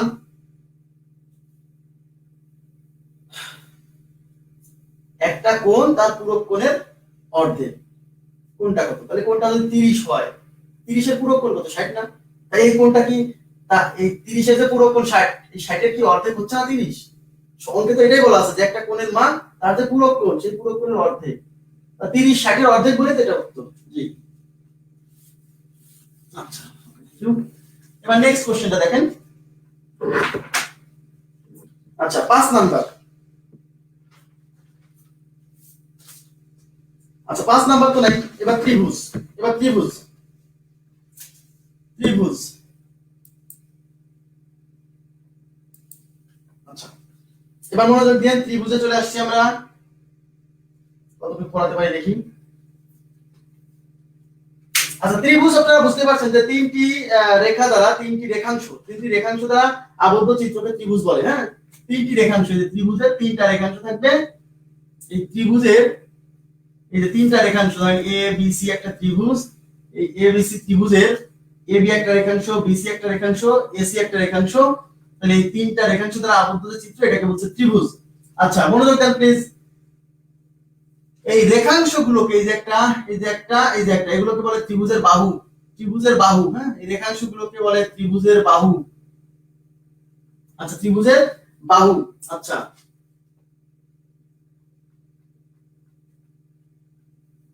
আচ্ছা এই রেখাংশগুলোকে বলে ত্রিভুজের বাহু। এবার তাকান, এই এই যে এই বিসি রেখাংশের একটা এ একটা বিন্দু আর এই এবি রেখাংশের একটা বিন্দু, এটা কি সাধারণ বিন্দু? এই রেখাংশ আর এই রেখাংশ এটা কি সাধারণ বিন্দু না? সাধারণ বিন্দু মানে কি? এই বিন্দুটা সাধারণ বিন্দু মানে কি? এই রেখাংশেরও বিন্দু, এই রেখাংশেরও বিন্দু, তাহলে এই সাধারণ বিন্দুকে বলে হচ্ছে ত্রিভুজের শীর্ষ। আবার বলছি, এগুলো হচ্ছে বাহু, আর এই প্রতি দুইটা বাহুর একটা সাধারণ বিন্দু আছে। এই বিন্দুটা কেন সাধারণ বিন্দু? কেন? কারণ এই বিন্দুটা এই বাহুর উপরে পড়ছে, এই বিন্দুটা এই বাহুর উপরে পড়ছে। তাহলে এই প্রতি দুইটা রেখাংশের যে বাহুর যে সাধারণ বিন্দু, এটা বলে ত্রিভুজের শীর্ষ। এই যে এটা বলে শীর্ষ। তাহলে এটাও কিন্তু সাধারণ বিন্দু, মানে এইটার এবং এইটার, এটাকে বলবো শীর্ষ। আচ্ছা তাহলে এটাও কিন্তু সাধারণ বিন্দু, তাহলে এইটার এবং এইটার, এটাকে বলবো শীর্ষ। ঠিক আছে? তাহলে আবার বলছি, তাহলে বাহু কি? আবদ্ধ ক্ষেত্র। বইয়ে লেখা আছে, আমি বই থেকে লিখছি, অন্য কোথাও থেকে লিখিনি ভাই। বইয়ের বাইরে আমি কোথায় যাবো? আমি কি বইয়ের বাইরে, বলেন তো? বই দেখে লিখছি। আচ্ছা তাহলে কি হচ্ছে, এই তিনটা রেখাকে বলা হচ্ছে ত্রিভুজের বাহু, আর এই প্রতি দুইটা বাহুর যে কমন পয়েন্ট সেটাকে বলা হচ্ছে ত্রিভুজের শীর্ষ। আচ্ছা এই শীর্ষে যেটা উৎপন্ন হচ্ছে সেটাকে বলা হচ্ছে কোণ। এটা কোণ, এটা কোণ। তাহলে ত্রিভুজের তিন বাহু, তিন শীর্ষ, তিন কোণ। এবার তাকান, এখন আমি ত্রিভুজের নোটেশন দেখাচ্ছি যে কি কোণকে কি দ্বারা প্রকাশ করা হয় এবং বাহুর মানকে কি দ্বারা প্রকাশ করা হয়। এই যে এই কোণ, এই কোণটা হলো এ কোণ, এই কোণটাকে বলছে আমরা এ কোণ, কোণ এ, এটা হলো এ কোণ। আর এটা এই কোণটার নাম হচ্ছে কোণ বি। এই যে এখানে বি শীর্ষ, এজন্য এর নাম হচ্ছে বি কোণ। এই কোণটার নাম কি? এই কোণটার নাম কোণ সি শীর্ষ, এজন্য এই কোণের নাম সি কোণ। ঠিক আছে? তাহলে কোণ এ, কোণ বি, কোণ সি। আর এই যে বাহু, এই বাহুর যে দৈর্ঘ্য, এই বাহুর দৈর্ঘ্যকে বলে ত্রিভুজের বাহুর মান বা বাহুর দৈর্ঘ্য। বোঝার চেষ্টা করেন। তাহলে এখন প্রশ্ন হচ্ছে, এই তিন বাহুর দৈর্ঘ্যকে এ বি সি দ্বারা প্রকাশ করে। একটু মনোযোগ দিয়ে রাখুন, হ্যাঁ, এগুলা কিন্তু পরে ভুল করেন না। তাহলে এ বি সি। আচ্ছা কোণ প্রকাশ করা হয় বড় হাতের লেটার দিয়ে, এ বি সি। দেখেন বড় হাতের, বড় হাতের, বড় হাতের, বড় হাতের। কোণ প্রকাশ করা হয় বড় হাতের লেটার দিয়ে। আর এই বাহুর মানকে, দৈর্ঘ্যকে, বাহুর যে দৈর্ঘ্য এটা কতটুকু, 2 সেন্টিমিটার বা 3 সেন্টিমিটার, এটাকে ছুটি দিব। ঠিক আছে? আর এই বাহুকে প্রকাশ করা হয় ছোট হাতের অক্ষর দিয়ে, এ বি সি। এগুলো ভুল করেন না, কিন্তু এই নোটেশন গুলো কিন্তু একদম যেরকম বলছি এরকমই দিতে হবে, নাহলে চিত্রের সাথে ম্যাচ করবে না। না দিলে সমস্যা নাই, বাট এটা উচিত এরকম দেওয়া। ঠিক আছে? আচ্ছা তাহলে আমরা কি বলবো, এই বাহুর একটা দৈর্ঘ্য আছে, তার একটা নাম। এই বাহুর একটা দৈর্ঘ্য আছে, তার একটা নাম। এই বাহুর একটা দৈর্ঘ্য আছে, তার একটা নাম। আচ্ছা এই কোণগুলাকে বড় হাতের অক্ষর, আর এই বাহুর মানগুলাকে ছোট হাতের অক্ষর দ্বারা প্রকাশ করে। এটা কি এ কোণ না? এই এ কোণের বিপরীত বাহু ছোট হাতের এ। এই বি কোণের এই বিপরীত বাহু ছোট হাতের বি। এই সি কোণের এই বিপরীত বাহু ছোট হাতের সি। বোঝা গেছে? এই বাহুর মান এ একক, এ মিটার বা এ সেন্টিমিটার যাই বলেন। ঠিক আছে? এই এই এই বাহুর মান বি একক, এই বাহুর মান সি একক। আবার বলছি, এ কোণ, এ লিখবো কোনটা? আমি এখানে এ দিতে পারছি না, এখানে এ দিবেন না, কারণ এই পাশে বি। বি কোণের বিপরীত বাহু কি? এ কোণের বিপরীত বাহু ছোট হাতের এ, মানে এই বাহুর দৈর্ঘ্য ছোট হাতের এ, এই বাহুর দৈর্ঘ্য ছোট হাতের বি, সি কোণের বিপরীত বাহু ছোট হাতের সি। তাহলে আবার বলছি এই কোণগুলোকে বড় হাতের অক্ষর আর এই বাহুগুলোকে ছোট হাতের এবিসি দ্বারা প্রকাশ করা হয়, মনে থাকবে তো? আচ্ছা, এই যে তাহলে আমরা ত্রিভুজ সম্পর্কে যেটা জানলাম সেটা হচ্ছে কোণগুলোকে বড় হাতের অক্ষর দ্বারা আর এই বাহুর যে মান সেগুলোকে ছোট হাতের অক্ষর দ্বারা প্রকাশ করা হয়। ক্লিয়ার আছে বিষয়টা? তাহলে এবং এখানে কিন্তু আমি এ দিতে পারবো না, এখানে এ দিতে পারবো না কেন? কারণ এটা তো বি, বি কোণের এই বিপরীত বাহু বি দ্বারাই প্রকাশ করতে হবে। দিলে তো ভুল হবে এরকম কিছু না, বাট দেওয়া উচিত না। আচ্ছা, আমি এই ত্রিভুজ সম্পর্কে আমি তো ত্রিভুজের অঙ্ক করাতে চাইছিলাম বাট হলো না, ঠিক আছে, আজকে হলো না, কিন্তু নেক্সট ক্লাস মিন্স হচ্ছে আপনাদের আমি টানা কয়েকদিন 3 দিন 4 দিন টানা চালাই দিব, ওই যে এই সপ্তাহে মিসিং ছিল কালকে তো হচ্ছে না, 15 দিন থেকে আমি টানা চালাই দিব, ঠিক আছে? আচ্ছা, তাহলে আমাদের নেক্সট ক্লাসে ত্রিভুজের আগ পর্যন্ত বা ত্রিভুজ পর্যন্ত আমি যতটুকু পড়াইছি আপনি একটু মনোযোগ দিয়ে সুন্দর করে একটু পড়ে আসবেন।